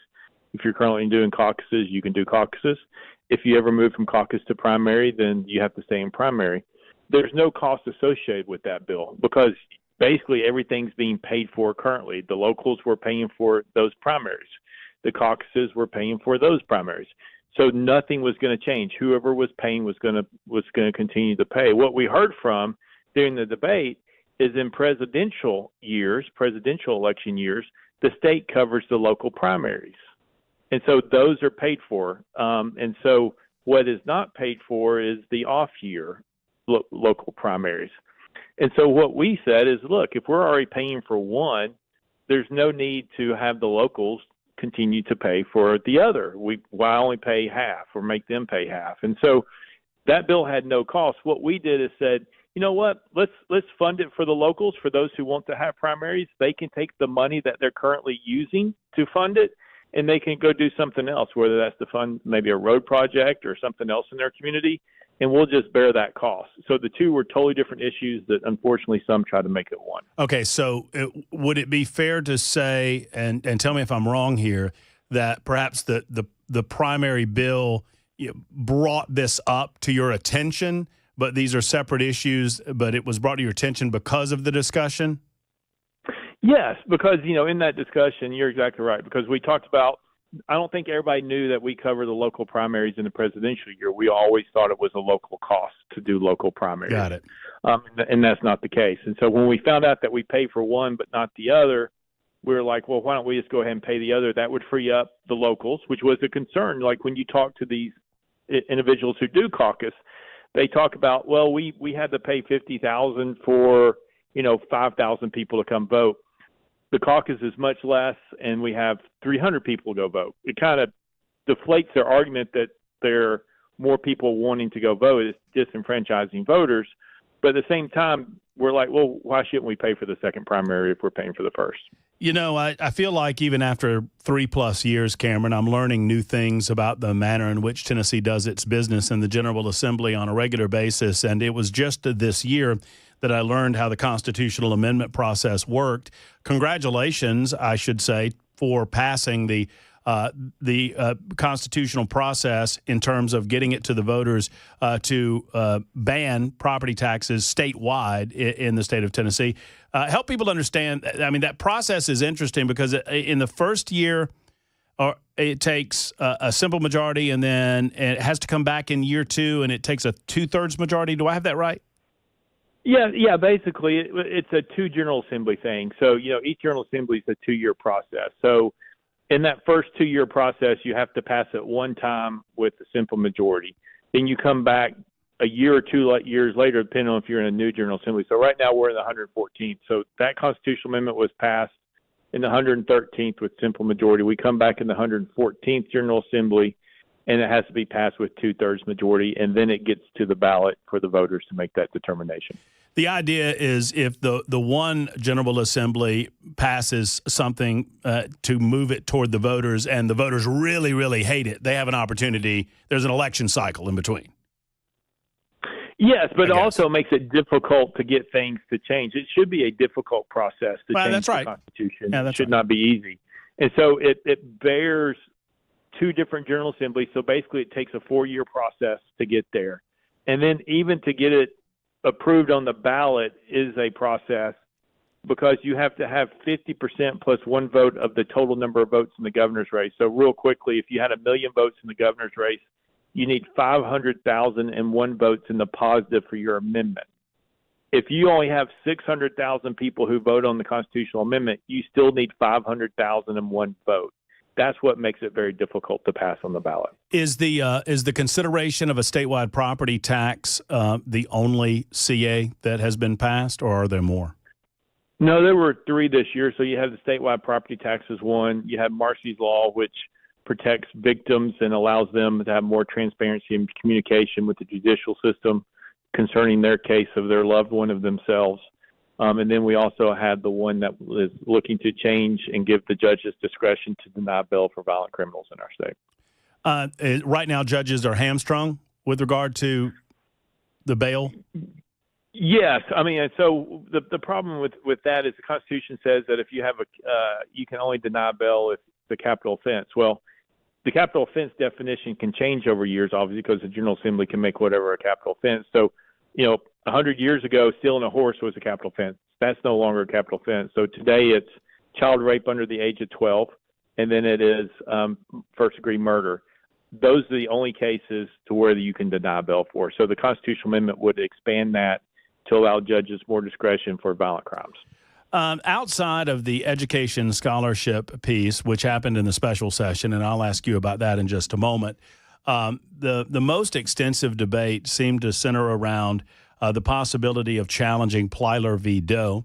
And every lawmaker that I've spoken with, yourself included, indicated that the goal was to get it into the court system so as to push this to the Supreme Court and ask the Supreme Court to reconsider their decision in 1982 regarding a state's responsibility to pay for the children of illegal aliens and not to charge additional tuition monies. Why do you feel like that this didn't get past the finish line this year? Yeah, well, Leader Lamberth addressed that at the press conference last night. It was his piece of legislation. It got to finance. He was trying to work through some issues on the note said, it didn't say not significant, it said other impact. And so he wanted to reach out to the White House and to the administration, President Trump's administration, and ask them if they would withhold federal funding first if we pass this too, or are they moving in this direction? And he had some questions for them that he would like to have them answered to know how this would have impact or not impact. And so he paused it right there in finance to wait for that correspondence to come back. Of the legislation that was passed, I mean, obviously the most significant piece potentially affecting the most families in the state of Tennessee would be the scholarship bill. Where are we in that process, Cameron? I mean, obviously, it seems like a long time ago, considering it was at the beginning of the session. But it might be the most important legislation. I mean, I don't want to ask you to pick your favorite baby here, but it's a rather important piece for a lot of Tennessee families. Oh, it is. It is. It's in the process. There's the rulemaking, everything that's being made by the department for the scholarship. So it's moving forward. It should be in place, barring an injunction from the court if somebody tries to sue us on it for the next academic year. The interesting thing, Matt, is you had certain communities that were opposed to it. And then what happens over time, now there's a community in West Tennessee where the school system is closing one of the local schools and forcing people to drive, much further to go to a different school. They're up in arms about it. And now guess what, Matt? They're all about the scholarship. And so, look, what it really does is allow parents to make the best decision for their child. And that's what it's designed to do. Hopefully it will improve education for that child. We think it will, but also force the other schools to continue to listen to the parents. And as I've said, and we've discussed many times, if the schools are having to compete to keep that student there, or that student has the opportunity to go somewhere else, the student will win every single time, and that's what we hope will happen. How are finances with the state? I mean, obviously, the one and most important thing that the General Assembly does on an annual basis is to pass a budget. Obviously, that happened earlier in the week. So how would you consider finances, and how does that relate to a decision not to pass any sort of sales tax holiday? I noticed that those had been passed over the past couple of years, but I don't think we saw anything this year, and I'm wondering if there's any correlation. No, there's no correlation. I mean, what we did is we're in a very good financial spot. So we haven't been using our recurring money for recurring expenses. We're using it for non-recurring, meaning we're doing things like we put $1 billion to TDOT to help us build roads, which is one-time money that will come back next time if the economy doesn't drop. And so we've been using the recurring money and one-time expenses, and so that way, if something does happen to the economy, or if the tariffs and trades hit the economy a little bit, we can adjust accordingly. We feel like we're very in a very good spot right now, budget-wise. What I will say is a lot of people look at our budget and they go, "Wow, it's $58 billion," and when Governor Haslam came in, it was at $30 billion. Y'all have really spent the money. You have to remember there's still about $2 to $3 billion of COVID money in there, at least $1.2 billion for infrastructure coming through COVID money. And so that budget's a little bit inflated on that number. What we have reduced is the amount of money of federal money coming in.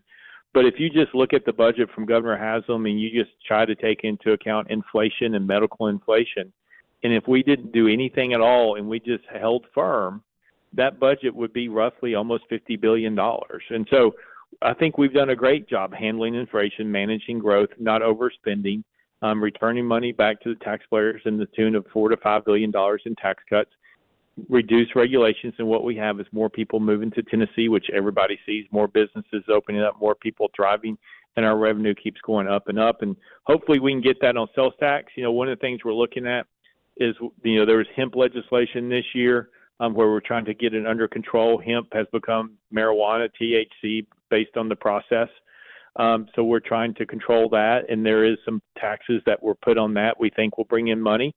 And so we may have an opportunity to come back after we see what that revenue looks like and reduce the sales tax on groceries to a certain degree based on what the hemp revenue looks like.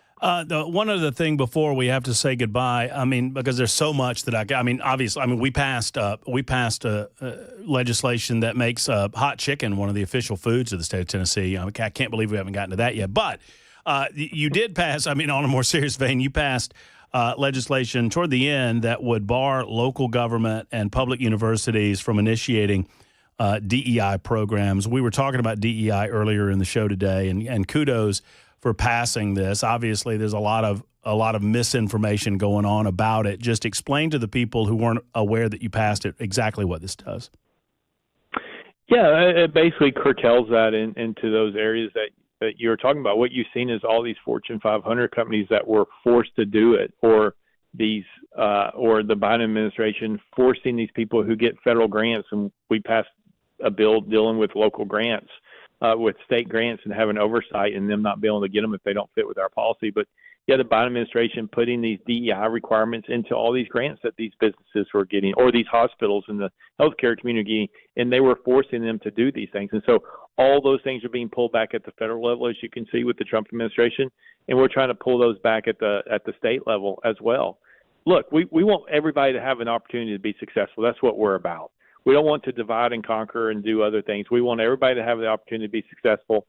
That's how we'll do it. And so that's why we're trying to pull back the DEI from the Biden administration, what they put in the community. But we realistically really just want everybody to be judged on their merit and have the same opportunity, and that's a win for us. And you're a fan of hot chicken, I suppose, Cameron? Slightly hot chicken. That's you know what? I think that's the most political answer you've ever given me, Cameron. Thank you for your time. It's true. No, it's true. Truthful, no doubt. Thank you for your time as always. Well done during this session, and we'll talk to you again very soon. All right. Thank you, Matt. All right. Take care. There's the Speaker of the House, Cameron Sexton, joining us for a few moments. Not a slightly hot chicken, he said, which means not hot chicken, mild chicken, I would suggest, although they did pass the hot chicken legislation. More on that in a moment. 25 after the hour on Super Talk.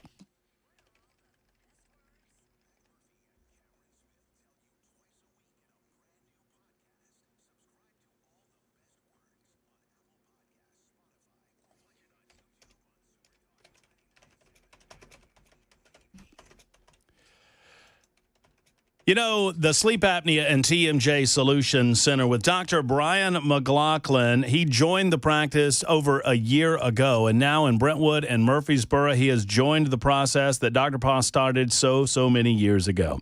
Dr. Brian McLaughlin is a U.S. Army veteran. He's a dad and a business owner. I've had an opportunity to meet with him, and I'm going over to the Sleep Apnea and TMJ Solution Center over the next couple of weeks just to make sure that my fit on my device is as good as it should be, and that's the wonderful thing.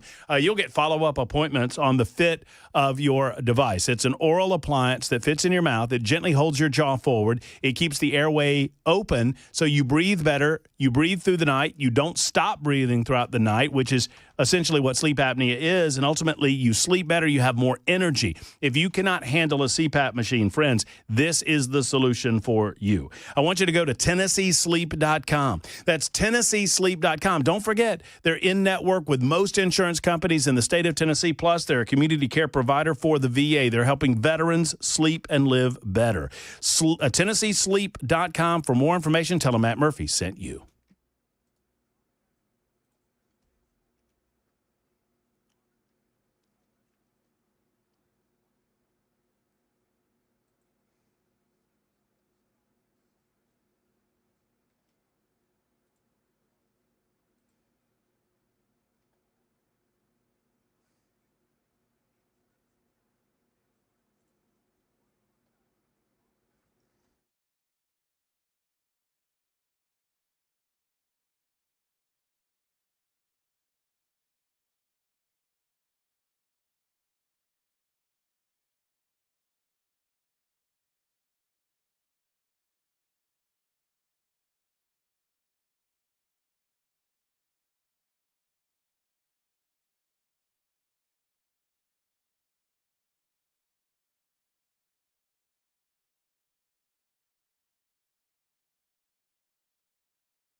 .30 on the dot. I'm Ken Weaver with your top stories. Got the full forecast and traffic in 5 minutes.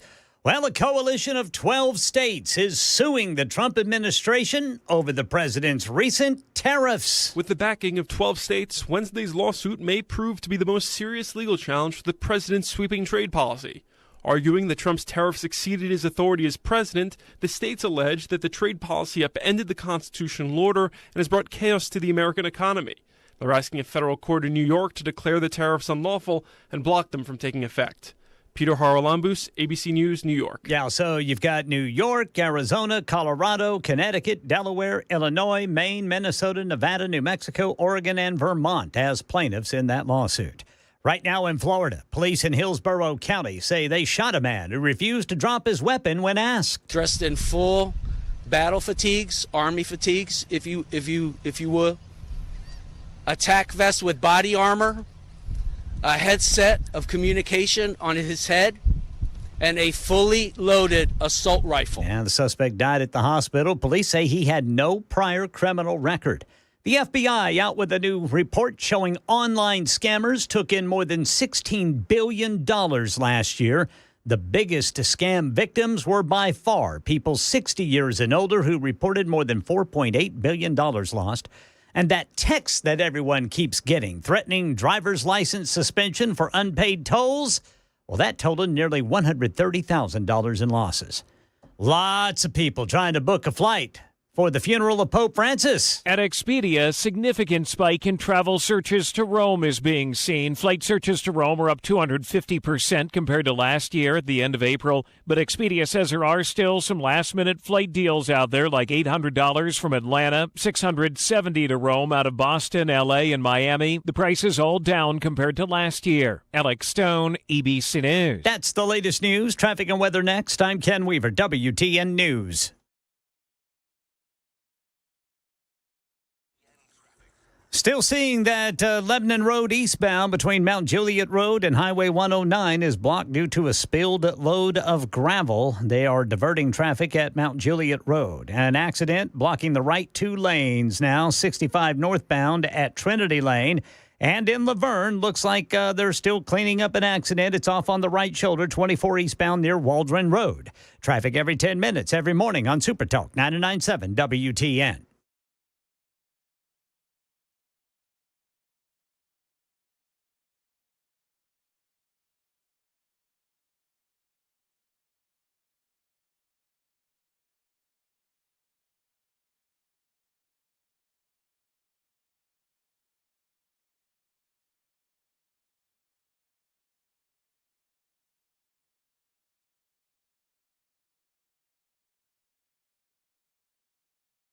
Friends, Graceoint Healthcare is a simple and affordable way to save money on your health care and to do so in a way that doesn't get the insurance company between you and your doctor. Let's talk about it, because they are a direct pay primary care provider. It means that all treatment decisions are made between you and your physician, not between your insurance company, and that's so important. Sad to say that a lot of doctors are beholden to the insurance companies before they're beholden to you, their customers. And I don't blame those doctors. It's just the system that they work in. Well, not so at Graceoint Healthcare. If you enroll in the basic Smart Care plan, you're going to pay less money to begin with, because you're paying $69 a month, and that includes free office visits for the entire year, plus free basic labs and diagnostic testing. There's no long wait times at Graceoint because they don't believe in them. There's no long wait times, meaning that if you call, even if you're a new patient, odds are you'll get in today or next day service at Graceoint. Plus, they even do house calls if you're too sick to come to the doctor. They treat the whole body with a comprehensive approach to medical care, and I love that about Graceoint. Not only are they not beholden to insurance companies, they're not beholden to the pharmaceutical industry either. You really can afford exceptional medicine at your convenience. At Graceoint Healthcare, modern medicine delivered the old-fashioned way. Call 599-6868.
It is 37 after the hour on Super Talk 99.7 WTN. We'll get back to several of you have been waiting to talk about paying for babies.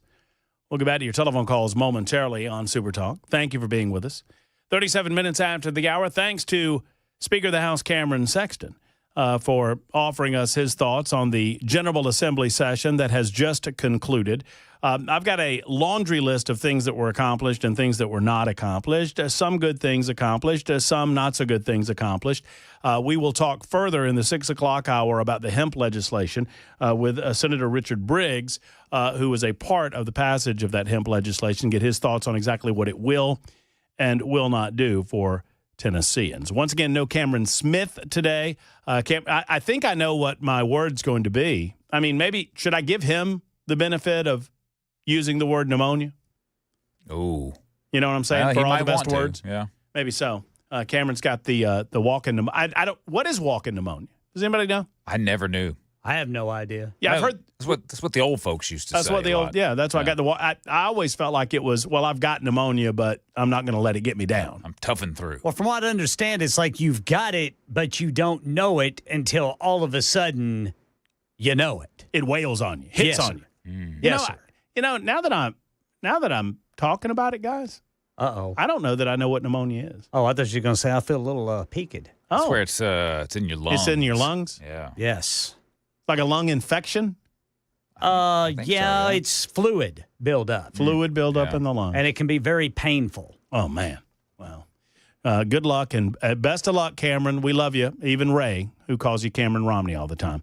All right, 39 after the hour. You know, by now we've given you the headlines. Ken Weaver's pretty good at that. I try to opine on said same, but we spend one segment per day digging deep, going all across the state, all across the nation, the world, and finding those dadgum nincompoops where they live and breathe. Nincompoops in That's the right. news. It's time for Nincompoops in the News on Super Talk 99.7 WTN. You can be an active participant in Nincompoops in the News. I mean, you're invited to send us news ideas and stories. That's one way. You can also vote either for Ken Weaver, Chris Webber, or myself, Matt Murphy, at the end of the day. I am woefully behind in the grand total. Ken Weaver remains in the lead. Oh, yeah. I think Chris Webber's like 3 votes behind, Ken. Whoa, that's too close. And I think close. I've had like 4 votes total. I've won the Nincompoops 4 times since we started Nincompoops in the News earlier in the year. Well, I'm going to go first because I want to get my Nincompoop out of the way as quickly as possible. All righty. Because it's the one that I found, and I could not find another to replace this one, and I'm sorry in advance. Okay. A man managed to get a large flashing children's toy stuck in his rectum. I saw this. There you go. You wait a minute. You passed on this one, did you? I passed it up. See, I couldn't pass it. Yeah. So he was naked. Well, he couldn't pass it either. See what it is. Hospital doctors had to come up with what some are considering a genius plan to get the anorectal foreign body out of the man for good. That's doctor speak. Anorectal foreign body. Children's toy. Had a little smiley face on it, Ken. And this article, by the way, did you open the article? Did you open this? Yeah, I saw the picture. Did you see the picture of it? Yes. Oh, well, I've got to look at this. Smiling toy up man's butt. It flashed, too. It had a little flash associated with it. So doctors say that the unnamed man, they didn't name him. How nice. 62 years of age, was given a minor colonoscopy, and they found a higher than Ken saw it. It does. Sometimes Murphy thinks things, and then one part of his brain says, "Don't say the thing that you just thought," but then another part of his brain says, "No, you've got to go ahead and say that." Say it. And I would have hoped that they would have washed it before they took a picture of it. But I don't think they did. It didn't look real clean. Yeah. How in the world? It's almost 7 centimeters in diameter. And I think that's like 3 inches. I don't know. I don't even want to think about it. Goodness. Anyway, the ball was a transparent sphere with 2 cartoon faces on either side. It contained a smaller ball with ball bearings and a red liquid inside. An anal exam revealed the ball was stuck up there. And the man was quoted as saying, $1,000,000 to 1 shot, Doc. Yeah. $1,000,000 to 1 shot. Y'all remember Ass Man? Oh, yes. Seinfeld? Yeah. You silly Jerry. Facility Jerry. $1,000,000 to 1 shot. The unnamed man will be okay, as they figured out a way to diffuse the situation by piercing the ball and deflating it. Oh, it was inflatable. Goodness. I'm trying to ask as few questions as possible about this story. And frankly, I think I should have taken the Weber method on this and just passed it on by. But that's my nincompoop in the news. $1,000,000 to 1 shot, Doc. I'm certain that he said what every other person has said that has entered a hospital with a foreign body up the old caboose. Boys, I may get in trouble for what I just looked up to try to find that story.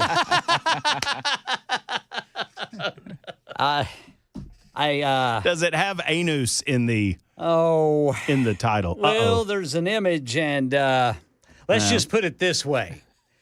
Buzz Lightyear apparently has a cousin called Butt Lightyear.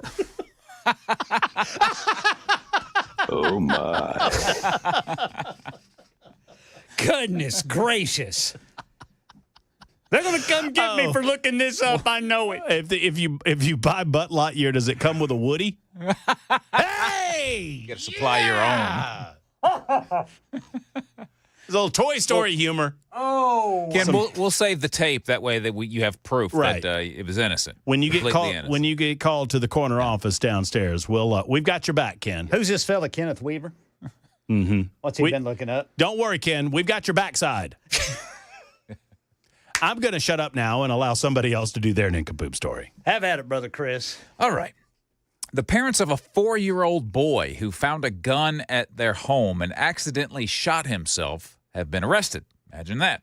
Cassandra Lutz and Alexander Corey were charged with first-degree assault. The pair also faces multiple charges of cruelty to animals and failure to bury livestock after authorities found roughly 30 snakes, 6 of them dead, and a crocodile inside their home. Matt, you want to guess where this home was?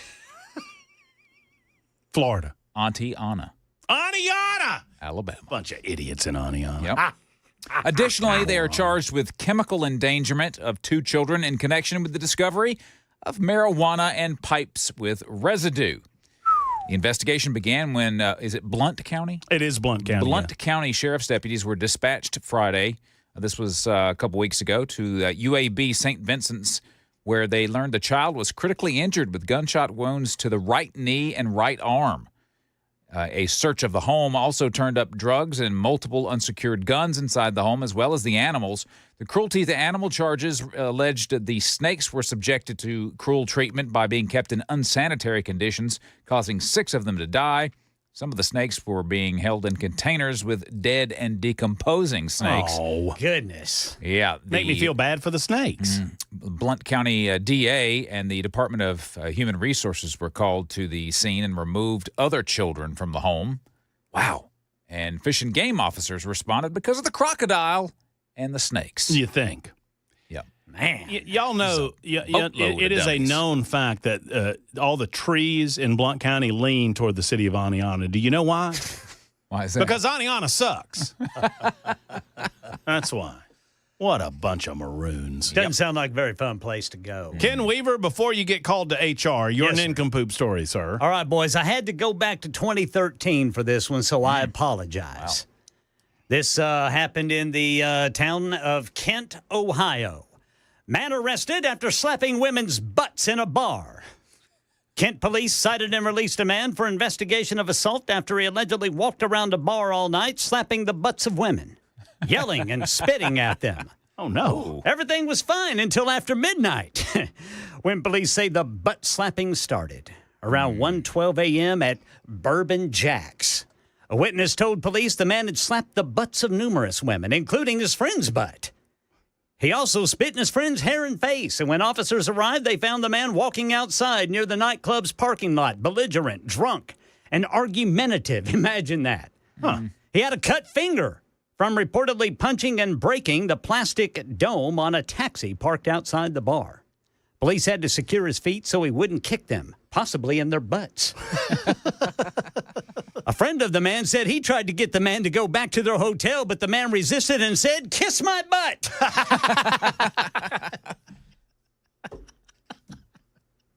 That's the little punch. Is that the punchline? Is that it? Yeah, that's the punchline. And that didn't happen, but I just embellished it. Well, no, very well could have. Well, I mean, he could be doing worse things with his butt. See story number one from Nincompoops. Well, and then Bud Lightyear. Oh, my goodness gracious. Why do I have a strong desire to look that up? I was just thinking the same thing. I got to know what this looks like. Wait till you. I'll wait till later. Like I said, man. You still got it pulled up in the newsroom? No, You immediately close that I tab. put that away. Oh, my goodness gracious. Who was looking this up, Joan? Joan Jones. That must have been Joan. Nashville. Hey, by the way, speaking of Nashville's morning news, the most controversial thing said on this radio station today happened this morning on Nashville's morning news. Really? What'd they say? Dan Mandis, who, by the way, I called him out. Dan Mandis, admitted that he's never watched a Jeopardy, which is fine. Kind of odd. But then he immediately started talking about how awesome Alex Trebek was. And so I texted, this was during the handoff. Yeah. And I texted, I was like, how the hell does he know that Alex Trebek is awesome if he's never watched Jeopardy? That's the only thing That's Alex the only thing did. Alex Trebek has been on. Yeah. I said, hashtag pandering. Dan pandering Mandis. But this was no pandering. Mandis's hot take was, he said, and I quote, "All barbecue tastes the same." Wow. Wow. And I told him, I texted, man, and we love Dan, obviously. Y'all know that. It is the most controversial thing I think he's ever said on Super Talk 99.7. Oh. All barbecue tastes the same. Was he trying to get phone calls or something? Good grief. I don't know. It's a good thing we're not in Memphis. Well, and I don't know if he said this publicly or not, but he went on to say to me, and I'm just going to go ahead and expose him. He said, to be honest, I don't even know if I like barbecue. I don't even know if I like it? That's what he said. Now, I don't know if Dan realizes that barbecue is more than just pulled pork. Yeah, many different kinds of barbecue. I mean, there's barbecue. Whole bunch of it. There's barbecue ribs. Mm-hmm. There's barbecue chicken. There's barbecue brisket. Mm. Oh, my goodness gracious. And let me assure you that some is made better than others. Absolutely. Oh, it is. I don't think, now, if I had to ask a style of barbecue, man, what are we going with? Now, the styles that I know of, I know the Kansas City style. There's Memphis dry rub. Mm-hmm. There's your traditional, I would call it a vinegar or tomato base sauce barbecue. And then it's kind of a Carolina. What's the mustard base? I thought that was the Carolina. Yeah, that's the Carolina. The mustard. Yeah, See, right. I am a big fan of mustard-based barbecue. It's that real yellowish sauce. Absolutely. Yeah. Love Yeah, some it. of that's good. Best barbecue I've ever had was in Lake Lure, North Carolina. I'm not lying, boys. Just this little bitty restaurant on that lake, man, and I mean that barbecue was something else, and I think it's exactly what you were just describing. Oh man, that's some of the sauces that you get. That's what I love about barbecue, and that's what was fascinating about the Mandis comment is that to me, every barbecue sauce locally made is just a little bit different, just a little bit different. Now I'm more of a vinegary guy than a tomato base. Mm. But let me my favorite, Ken, similar story. It's a place called Green Top Barbecue outside of Birmingham, Alabama, in the middle of nowhere. It's in Green Top. And that's just a place on a hill. Yeah. And you go in there, and it's always packed out because the locals know about it, and it is as delicious as it gets. Yeah, when you go to you find those places like that off the beaten path, and there's nothing but cars Oh, yeah. all around it, you know it's good. Yep. Dana writes in and says, Matt, did he say on the air that all barbecue tastes? Yes, he said all barbecue tastes the same. Surprised he hadn't been run out of town yet. I mean, and watch it. You can take the boy out of California, but you can't take California out of the boy. Did we play the last of the Nincompoops? We did not. I think Dan Mandis ought to be a candidate for Nincompoops in the News. He's leading right now. There you go. There's Nincompoops in the News on Super Talk 99.7 WTN. Dan Mandis in the lead. And now everybody is writing in their barbecue suggestions. Bring them on. I'll try all of it. Yes, sir. I want some right now. Every bit of it. Bring it over here. We're here till 7 o'clock. Super Talk 99.7 WTN.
coalition of blue states suing the Trump administration over tariffs. And on Wall Street today, we had a second straight day of gains. We'll tell you why.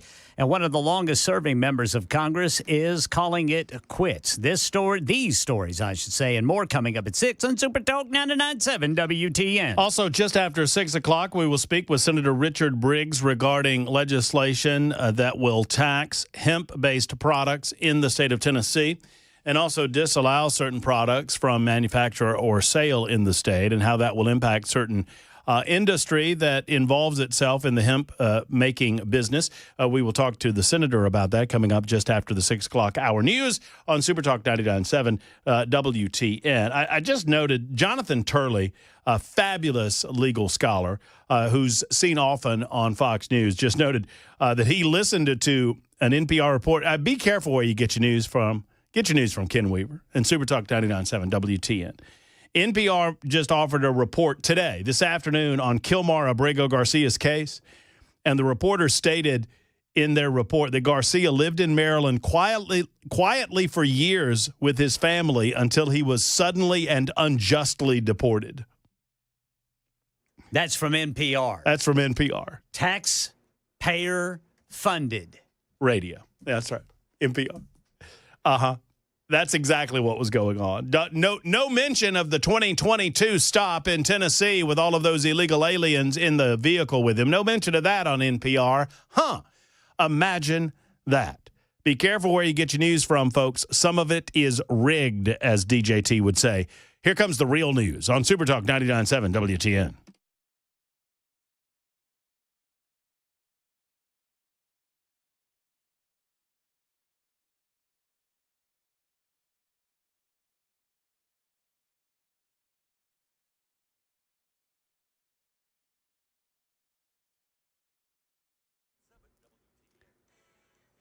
Six o'clock on the dot. I'm Ken Weaver with your top stories. Full forecast and traffic in 5 minutes. Well, a coalition of 12 states suing the Trump administration over the president's recent tariffs. Donald Trump's sweeping tariffs reflect a national trade policy that hinges on the president's whims rather than a sound exercise of his lawful authority, the states alleged in a lawsuit filed on Wednesday. While the states acknowledge that the president has the right to impose tariffs under some circumstances, they argued that Trump's recent tariffs are arbitrary and don't meet the requirements set by Congress. They're asking a federal court in New York to declare the tariffs unlawful and block them from taking effect. Peter Haralambous, ABC News, New York. On Wall Street, Alexis Christopher says stocks rallied after the Trump administration's seemingly lighter stance on tariffs. We had a nice big rally, especially early this morning. The Dow was up more than 1,000 points, but finishing the session up a little under 500. Still a gain we're going to be happy to take with all of the beatings that stocks have been taking recently. I do want to add, though, that we saw investors pull out of some of those safe haven investments like bonds. Also, gold had its biggest one-day plunge in years today, down about $200 an ounce to just under $3,300. Elsewhere in our nation's capital, one of the longest-serving members of Congress, Illinois Democrat Dick Durbin, says when his fifth Senate term expires, he will retire. Durbin serves just below Chuck Schumer as the Senate's Democratic whip. Justice Department calls it an inflection point. Terrorism-related charges have been brought against a Venezuelan man who's accused of being a high-ranking member of a violent gang. We get more from Stephen Portnoy. It's the first time the Justice Department has brought terrorism charges against an alleged member of Tren de Aragua. The case involves a man who was arrested in Colombia in late March on a U.S. warrant. He's described as a high-ranking leader of the gang in Bogota. He's been charged in federal court in Houston with providing material support to a terrorist organization and conspiring to distribute Colombian cocaine here in the U.S. Meta this week announced it's working on ways to spot fake teen accounts on its Facebook and Instagram pages using AI. Now Pinterest is testing a new system of its own, says Michelle Franzen. Pinterest is packed with pictures and ideas on nearly every subject, but the company doesn't want school kids to lose interest by scrolling on Pinterest during class time. It's testing out new prompts that pop up on screens for teens, letting them know they've opened the app during school hours. One prompt says focus is a beautiful thing. Stay in the moment by putting down Pinterest and pausing notices until the school bell rings. The prompts are being tested in the U.S. and Canada. Michelle Franzen, ABC News. That's the latest news. Traffic and weather next. I'm Ken Weaver, WTN News.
Berry Hill got a crash on the right shoulder 65 northbound at I-440. West Nashville. Police reporting a crash 40 westbound at 46th Avenue, 51st Avenue, exit 205.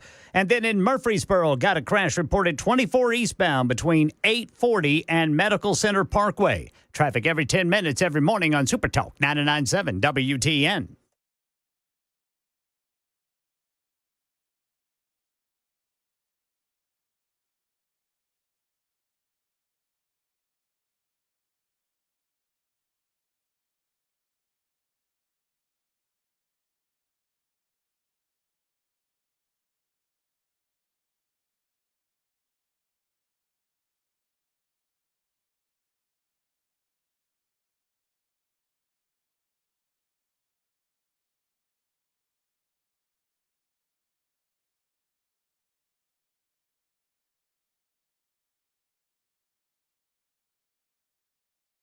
Super Talk 99.7 WTN at 6 minutes after 6 o'clock. Glad to have you with us. Final hour of the day, this Wednesday edition of the Matt Murphy Show on Super Talk. A couple of stories that we will get into after we speak to our next guest, Senator Richard Briggs. You ever encounter a story on social media platforms and you're convinced that it has to be something from the Babylon Bee? And then you dig a little bit deeper. It seems like we find these more and more and more readily in 2025. Mm-hmm. Here's the headline, and I am not making this up. Experiments to dim the sun in a bid to curb global warming will be approved by the UK government within weeks. Let's just put some sunglasses on him. I am not making that up. The government of the UK is attempting to plan on dimming the sun in a bid to curb global warming. I'll have details for you coming up in just a few moments on Super Talk 99.7 WTN. Right now, obviously, listen, I don't pretend that I'm going to agree with our good conservative leadership on every single issue, but I do want to make sure that you are informed on exactly what is going on. And I had some concerns regarding the regulation, the further regulation of the hemp industry. And to alleviate some of those concerns, we invited one of the Senate sponsors on the show on this bill. The bill sponsor, Senator Richard Briggs. The Senate adopted his bill, which would adopt sweeping new regulations for the state's $250 million hemp industry. That's a lot of money, including new tax rates, age restrictions, penalties, and licensure requirements. To speak on this bill, which passed the legislative process and goes to the governor's desk, we welcome to the show Senator Richard Briggs. Senator, thank you for being on the Matt Murphy Show this afternoon. I hope you're well, sir. I'm doing well. I'm glad to be here. Well, it's a pleasure to have you. Just give us kind of a 25-cent tour over the legislation, exactly what you believe that it will accomplish, the new regulations on the industry. Well, first of all, I think the question is, why do we need to do something? And quite frankly, it's been the Wild West out there, and there was no regulation, hardly at all. And I would say that 95% of this regulation, I would hope that we could all agree on. And we're putting the infrastructure in place, and it's similar but not quite the same as the way we regulate the alcohol business. In the alcohol business, there's certain places we don't allow you to sell Jack Daniel's whiskey. You can't pick it up at a gas station. You can't pick it up at a convenience store. You can't pick it up at down at any of these at the grocery store, for instance. Mm-hmm. So it's regulated, and the substances are similar because they're both intoxicating and they both can potentially impair people. A lot of what the bill does is that we limit at where it can be sold. We also do things I hope that we could all agree on. Also, we said you're not going to be able to sell the THC products. That's the psychoactive component that's in marijuana. You're not going to be able to sell it to people under 21 years old, to avoid children inadvertently thinking that things like gummy bears or some of the infusion drinks that has the THC in it. We say it's got to be labeled very clearly that it is a THC product. You can't put cartoon characters on the gummy bear packages. You need to keep it in the same package that it was originally sold in, so children don't get into it and eat a bunch of them and an overdose and end up in the emergency room. We also have a different way of taxing it. We have ways that when it's in the stores, if it's a store where people under 21 can come in, it needs to be kept behind the counter. And that's a lot. It's a very long bill. It's a 30-page bill, but the majority of the bill deals with what we need to do to protect the public. We say that any product sold to the public has to be analyzed by a certified laboratory, so you know that you're getting exactly the amount of THC in it that's on the package, that it doesn't have contaminants that could be harmful to you. And it's really things like that to a large degree to protect children and also to protect the public, because we have had problems coming into the state where there were contaminants in it. People have gotten very sick from the contaminants. So we're really going to be regulating it very similar to what we do the alcohol industry. And do you feel comfortable with the new regulations, particularly considering that some other states have very different types of regulatory practices? I mean, obviously, I don't guess there's much that you can do about people going across state lines and purchasing over there. But you feel, is it fairly consistent with some of our fellow states, or do you feel like Tennessee's policies have become a little bit more stringent than some of those? Really, I don't know what the other states do exactly, but it's the same thing with alcohol.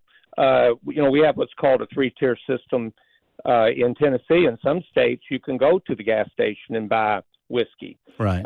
Or you can buy these, and we don't allow that in Tennessee. But I think it aligns very closely with what we do with alcohol in Tennessee. About we'll still have our cannabis stores, just like for alcohol. You have your packaged liquor stores. You do in a restaurant. You can get a license in a restaurant to have some of the infusion drinks, just like we have liquor by the drink in restaurants with licenses for those.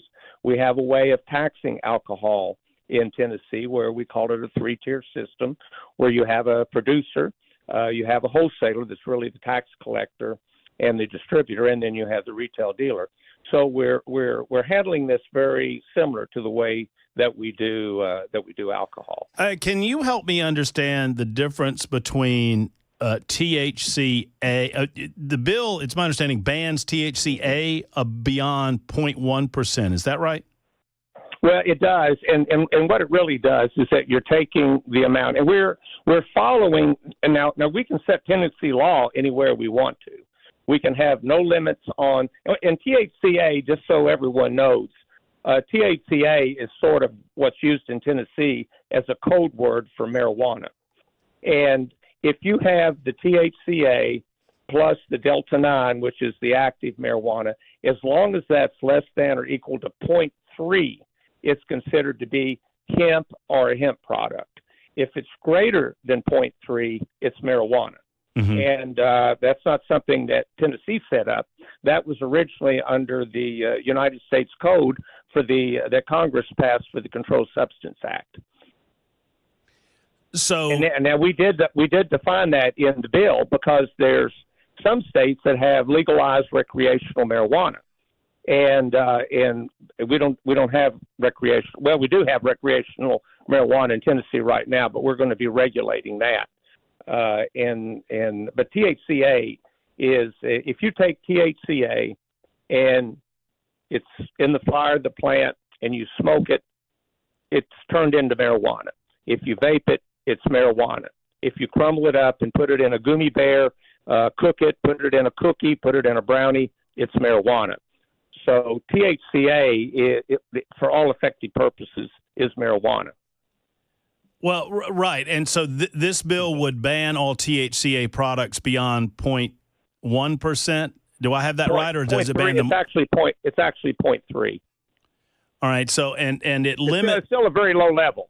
Right. No. I get it. I'm just trying to understand precisely what the bill does. I mean, some of your colleagues were concerned that this would it redefines what hemp is and what hemp isn't, and that it could impact a very a pretty big industry in the state of Tennessee. Can you just speak to that, Senator?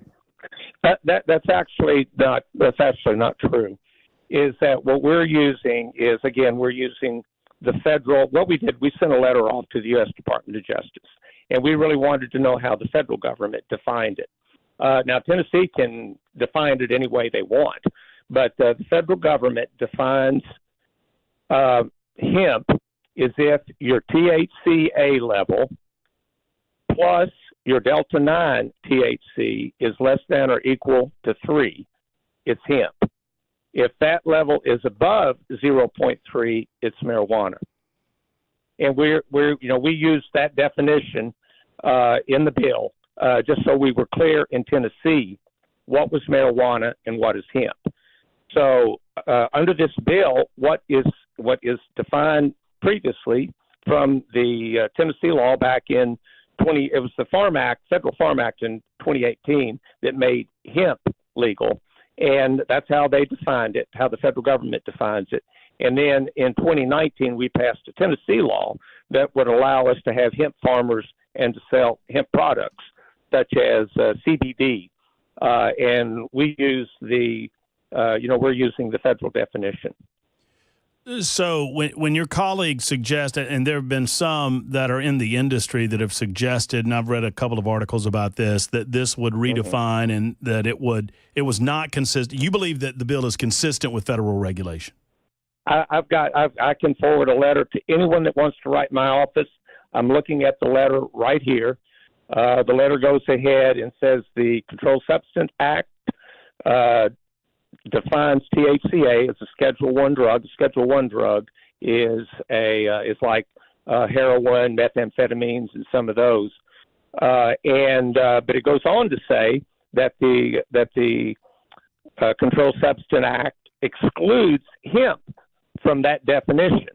And hemp is defined using the Delta 9 THC concentration plus what they call the post-decarboxylation level of THCA to be less than 0.3. And the decarboxylation process means that they heat it, because as soon as you heat it even a little bit, you leave it out in the sun, it gets heated. But if you heat it up, to 200 or 300 degrees, then that converts the THCA into marijuana. And you add that to the marijuana that may be in there in a very low level together. And if it exceeds 0.3, it's marijuana. What is the point of the bill? The whole point of the bill is to have a regulatory process. The problem but why should it be the government's job to regulate what is a naturally consumable product? Is my question. Well, cocaine is natural. Heroin is natural. Opiates are natural. But the product that we're doing today, I think that's a very good question, by the way. It means what is a natural product? To give you an example, you may not be old enough to remember, I am. In 1969, there was a concert called Woodstock. And at Woodstock, they arrested a certain number of people, and we have that information from the DEA. The marijuana that they were arresting people for then was, for the most part, 1% and 2% marijuana. The highest they had at Woodstock was 3%.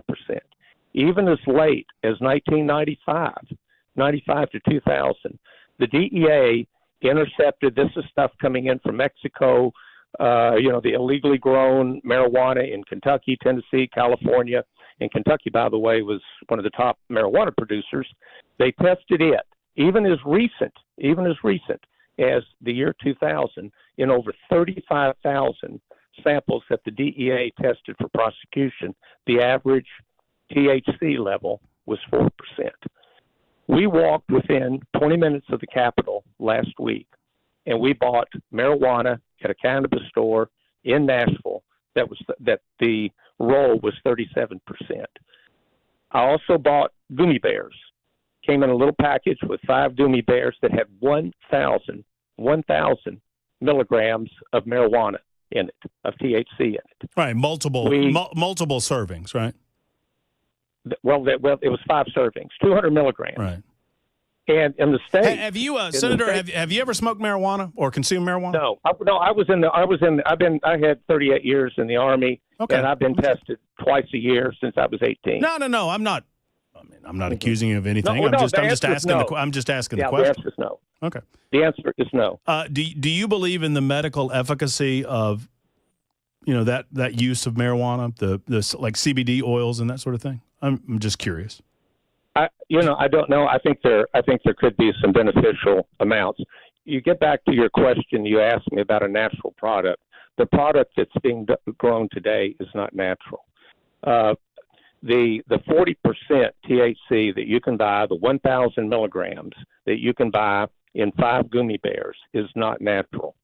And if you look at what the level is that was smoked that people were getting high on in the 1970s, 80s, 90s, and clear up until the 2000s, the stuff that you're buying today is 40 times stronger than what was the natural product being grown back then.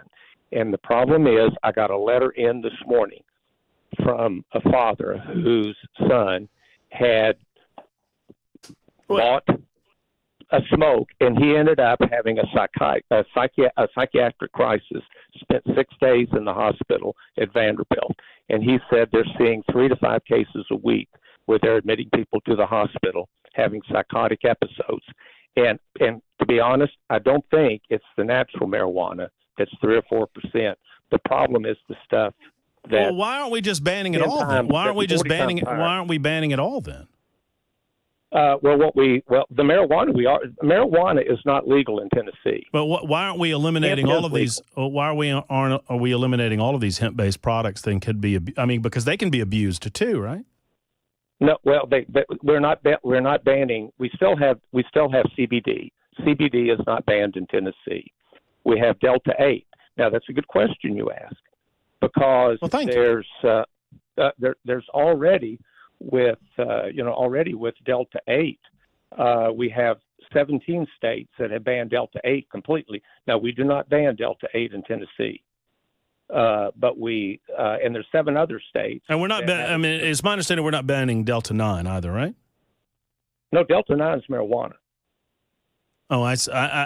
Marijuana, recreational marijuana is not legal in Tennessee. No, I understand that. I'm just asking the question. So what was the question? I'm sorry.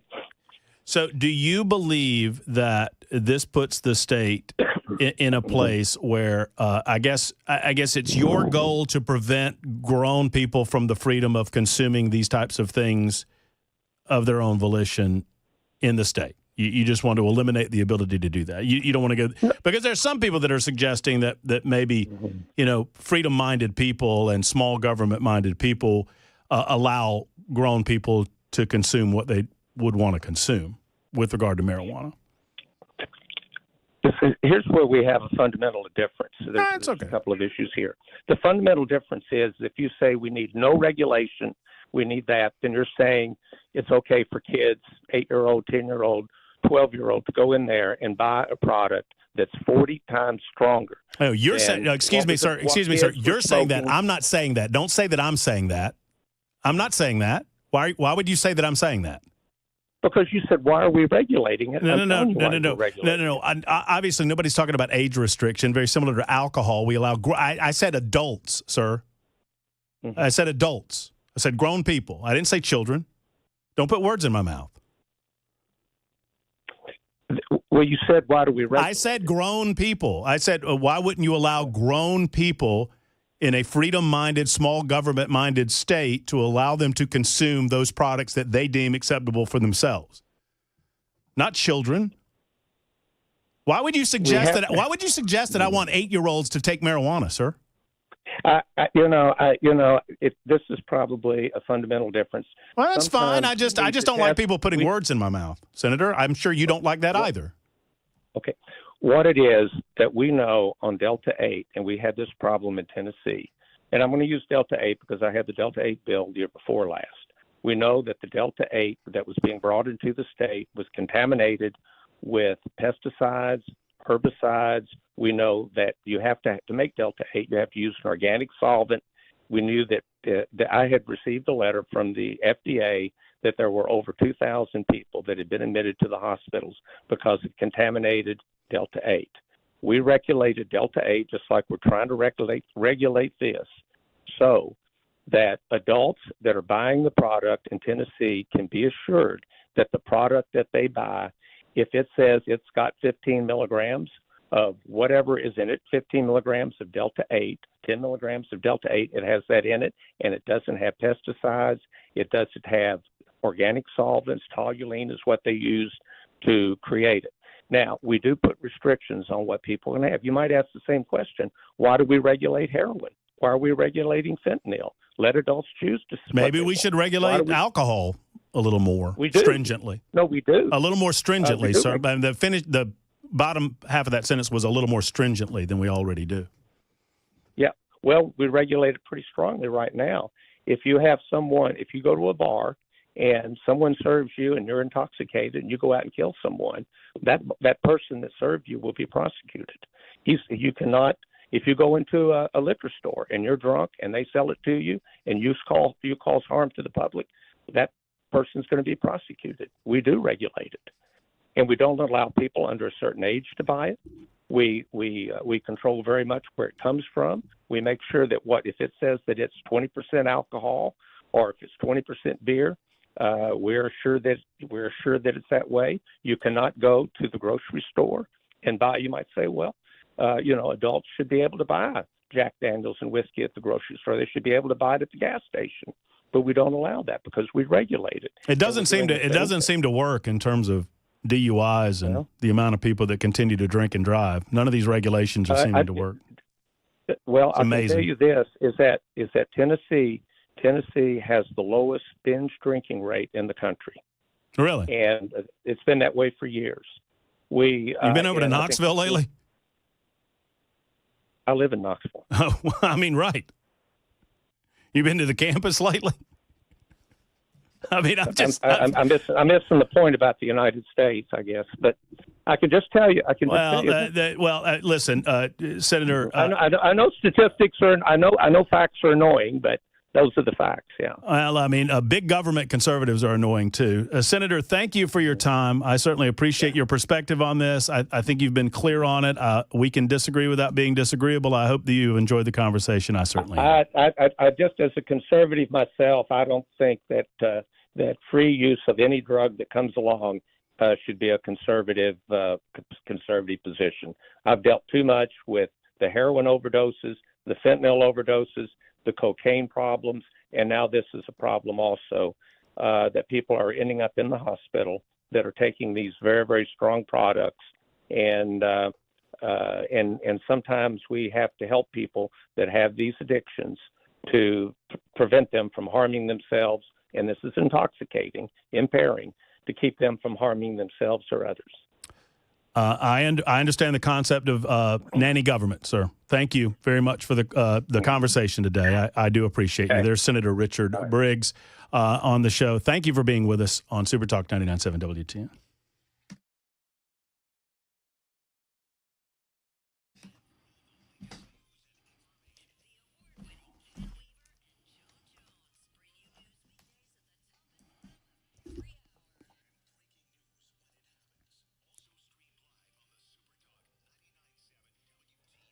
Hey, friends, it's Matt Murphy for U.S. Pest. J.K. and Erica Brister are the owners of U.S. Pest, and they do a great job protecting your home from those nasty pests that cause you problems. Full-service pest control available for you. Termite protection and crawl space service. Silverfish, roaches, ladybugs, stink bugs, spiders, ticks, fire ants. They're all invasive into your home, and they'll get in there, and they'll take over if you let them. Don't let them. Get U.S. Pest in your life. Go to uspest.com. They're simply the best at U.S. Pest. Give them a call today and allow a free inspection of your home right now. 590-1260. That's 615-590-1260 for our friends at U.S. Pest.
Tennessee Men's Clinic is here for you. Gentlemen, if you have low testosterone, you might not even know it. If you have low T levels, you need to know it. You need to check those levels. There are certain things you need to know, right? Your blood pressure, your cholesterol. Well, your T level is one of them. And if it's low, Tennessee Men's Clinic can help you out because low testosterone levels can lead to a number of other issues in your life. Low testosterone can lead to, well, a lack of desire in the bedroom. Let's just say it that way, right, men? Maybe you have the desire, maybe you have the want to, you don't have the can do. Well, if that's the case, Tennessee Men's Clinic can help you. You don't have to suffer in silence. There is an organization that can get you back right again, and that is the Tennessee Men's Clinic. 2 locations, one in Franklin and the other in Midtown. Since 2014, they've been helping men just like you, discreet and professional. It's Tennessee Men's Clinic. Go to TennesseeMen'sClinic.com or give them a call at 615-208-9090, 208-9090.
Hello, friends. It's Matt Murphy for Men of Valor, a ministry primarily funded by individuals like you, family and church groups.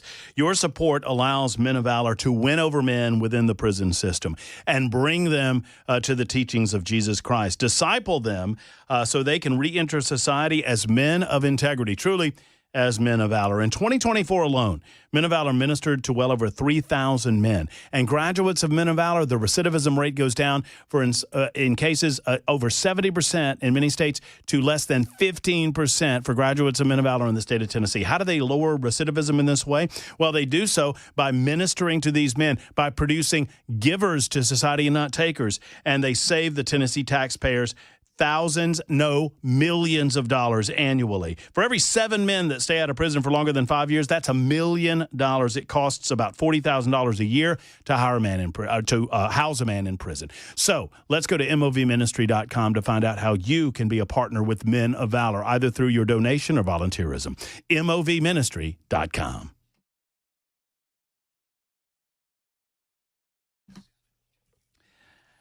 I don't know that anyone is discussing a complete lack of regulatory framework with regard to how society sets up the use of marijuana by adults, as suggested by our guest, Senator Richard Briggs. I did get annoyed with the senator because he tried to frame this in terms of people who believe in freedom-loving Tennesseans having the ability to consume those things that they choose to consume as equatable to wanting an 8-year-old to go in and buy gummy bears. Yes, he said gummy bears repeatedly. I didn't correct him on that. But I did correct him on the assertion that anybody, myself included, any reasonable person thinks that it should be allowable for an 8-year-old to go into a store and buy THC-laden gummy bears. No one has said that. That is not the argument is where you're drawing the line in terms of regulatory control versus interference with a legitimate business in the state of Tennessee, and when you become a nanny state of government. That's the question. I don't have anything against Senator Richard Briggs, But he talks about binge drinking. By the way, I brought up Knoxville because I know where the senator's from. And he acted surprised. Or I'm from Knoxville. I know. That's why. Have you been to Knoxville lately? Have you been over to the campus lately? Binge drinking. Come on now. It's all a matter of where you draw the line from a society perspective and what you expect your elected officials to do. And we just have a disagreement on it. I don't have any. I mean, I don't take any exception with him, except I disagree with his position on it. Josh is calling in. Hey, Josh, how are you?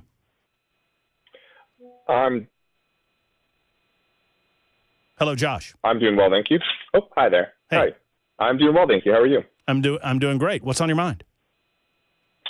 Well, we in the industry just had a couple concerns with Senator Briggs. Unfortunately, I'm a local constituent of his, and we take your stance quite a bit that this is a nanny state of government, especially with most of this being led by alcohol trying to reestablish monopoly on intoxicants.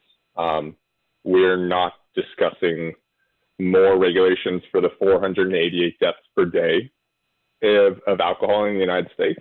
Instead, we have been through this legislative system as well as rulemaking by the Department of Ag that have only been in place for about 4 months with little to no enforcement. And now this is simply going to drive people and businesses to less repressive states, or worse, truly, to the black market with absolutely zero safety testing. You know, it's kind of funny because the senator wanted to claim, and I made note of it. He claimed that there was, because of a lack of regulatory control, that there were black market substances that had, pesticides or whatnot. And I don't know, necessarily specifically what he's talking about there, but it occurs to me that if you drive people from the products that they would like to consume, you'll push them to that same black market that you say that you want to protect them from.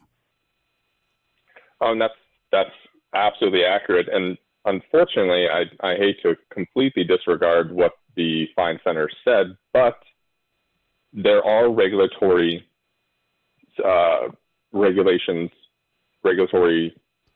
limits and guidelines to how we can operate right now in Tennessee. There are pesticide control. There are limits on how much a gummy bear can contain.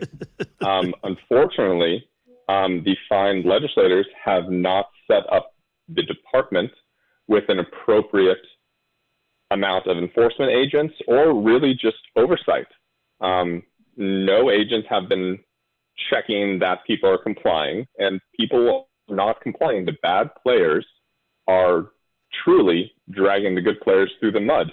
Every product that Senator Briggs had found is already not compliant in the state of Tennessee. It's just an unfortunate thing that businesses will spend millions and millions of dollars to comply with the rules that came out 4 months ago, 117 days.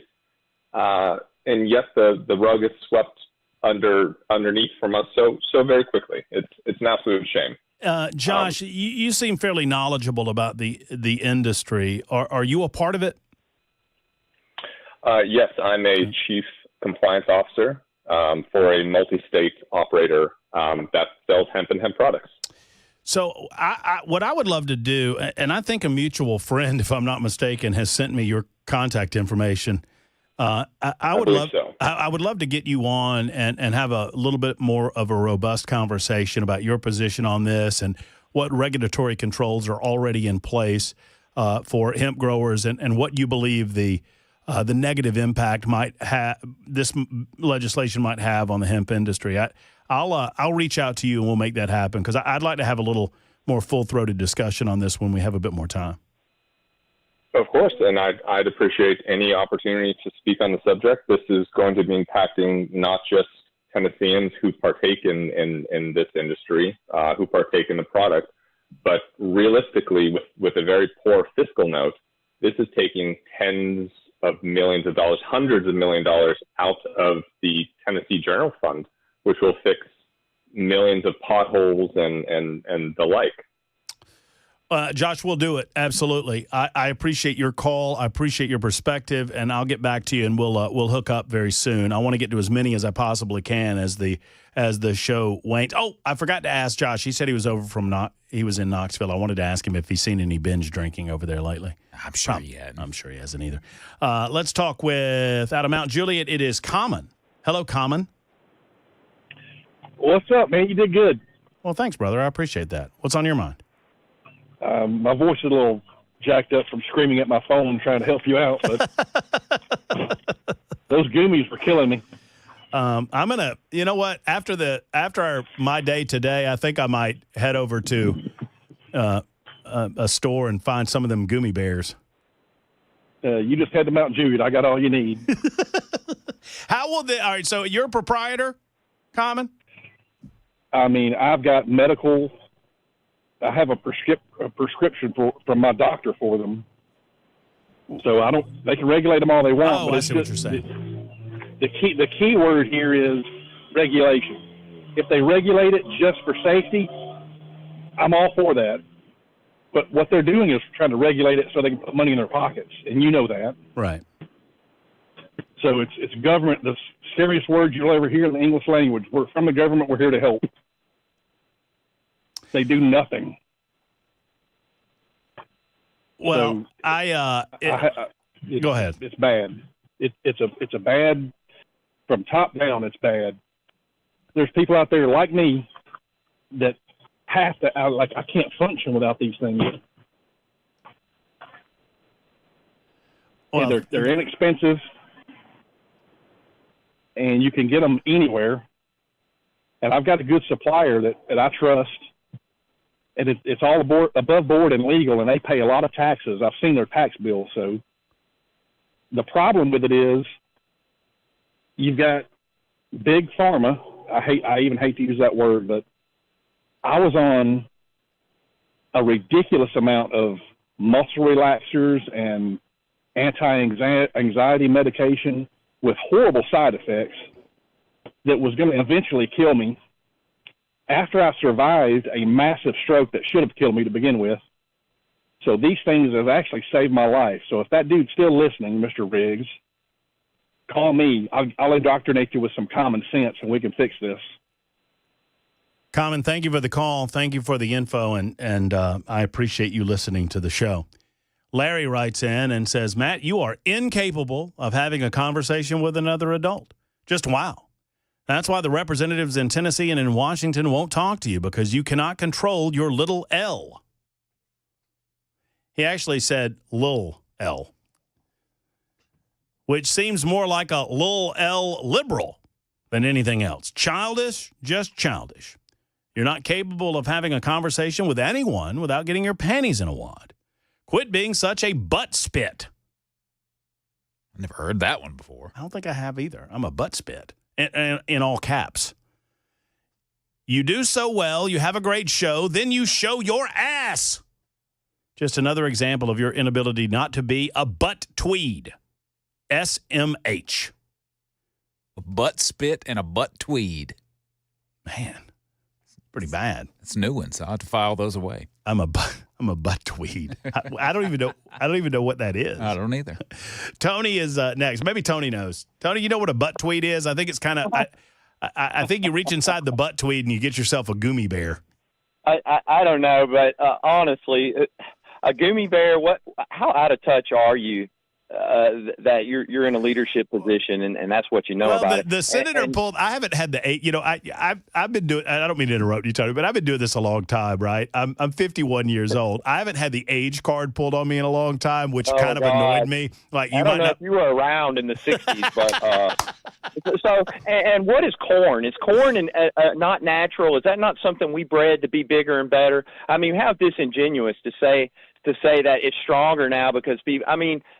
So we didn't grow last year because the regulations were so uncertain and the costs just kept going up and up.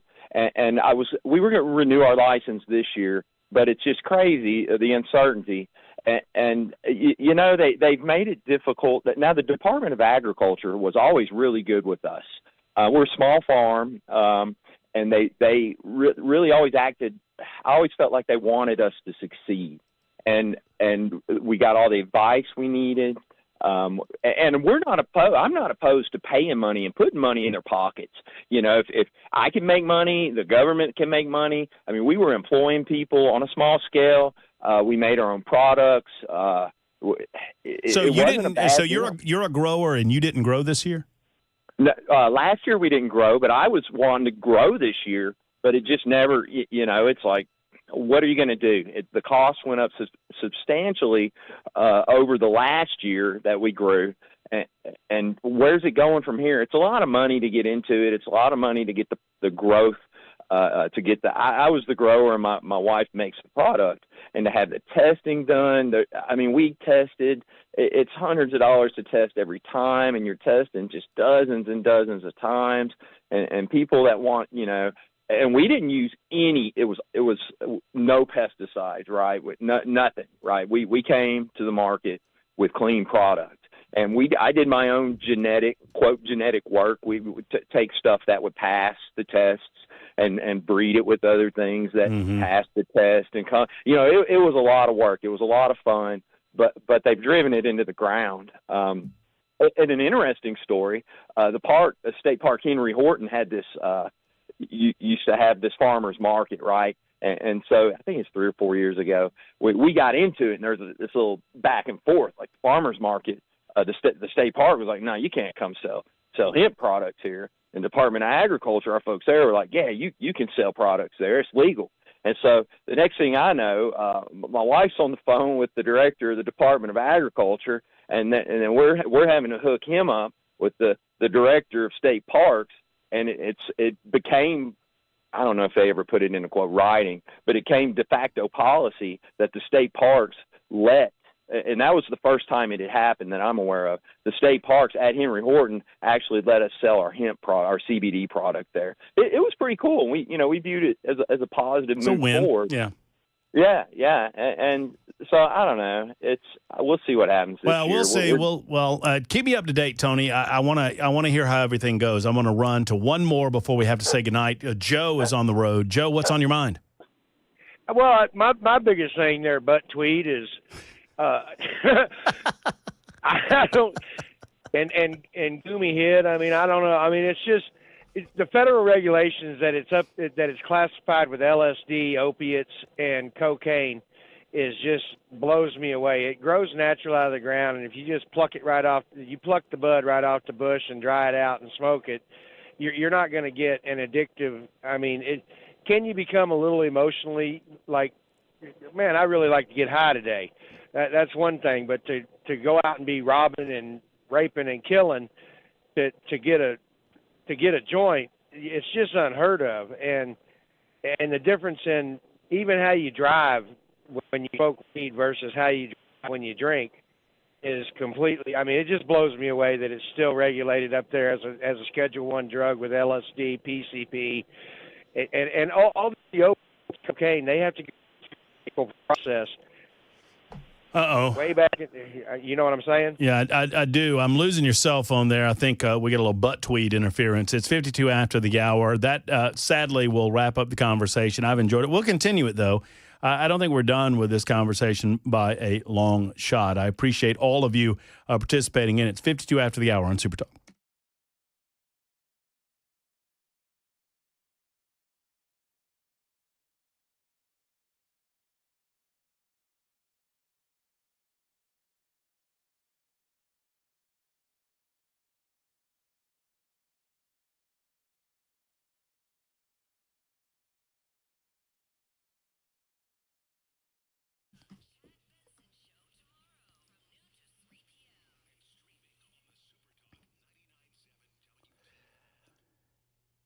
Hey, friends, it's Matt Murphy talking about the 5th annual Nashville Open House at the one and only Glock store. Have you been? Have you seen the Glock store? You've never seen the Glock store like this, right? Even if you've been to the Glock store and seen the beautiful retail space, even if you've toured the Shoot 270 rooms, huge Shoot 270 rooms. If you've seen the manufacturing division, you've never seen it during their open house, you've got to go. It's May 31st from 10 until 2 at My Place to Train and My Place to Shoot, the Glock Store. They top this off. It's a huge event with me there and all kind of other speakers and different booths and whatnot. But to top it off, they're giving away thousands of dollars worth of great gun gear and merchandise, including last year they gave away a custom Glock worth over $1,800. And I understand it, rumor has it, that this year they're giving away multiple Glocks at the Glock Store. I love the Glock Store on regular days, but on open house day, man, oh man, it's something special to see. 10 until 2, May 31st. Mark your calendar. Be there with me at the Glock Store, minutes away from the airport and worth the drive from anywhere. It's the Glock Store.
All right, Butt Tweed saying goodbye until tomorrow. Oh, by the way, the one question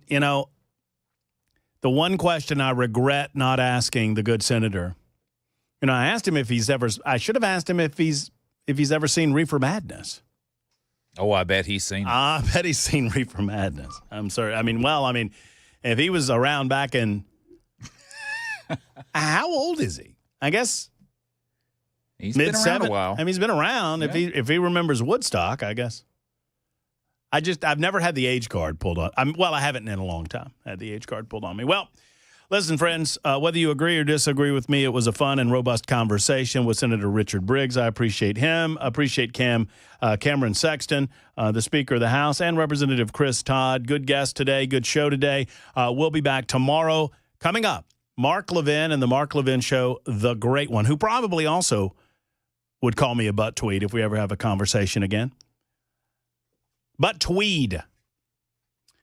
Butt tweed, not butt tweet. But tweed, it's a different thing.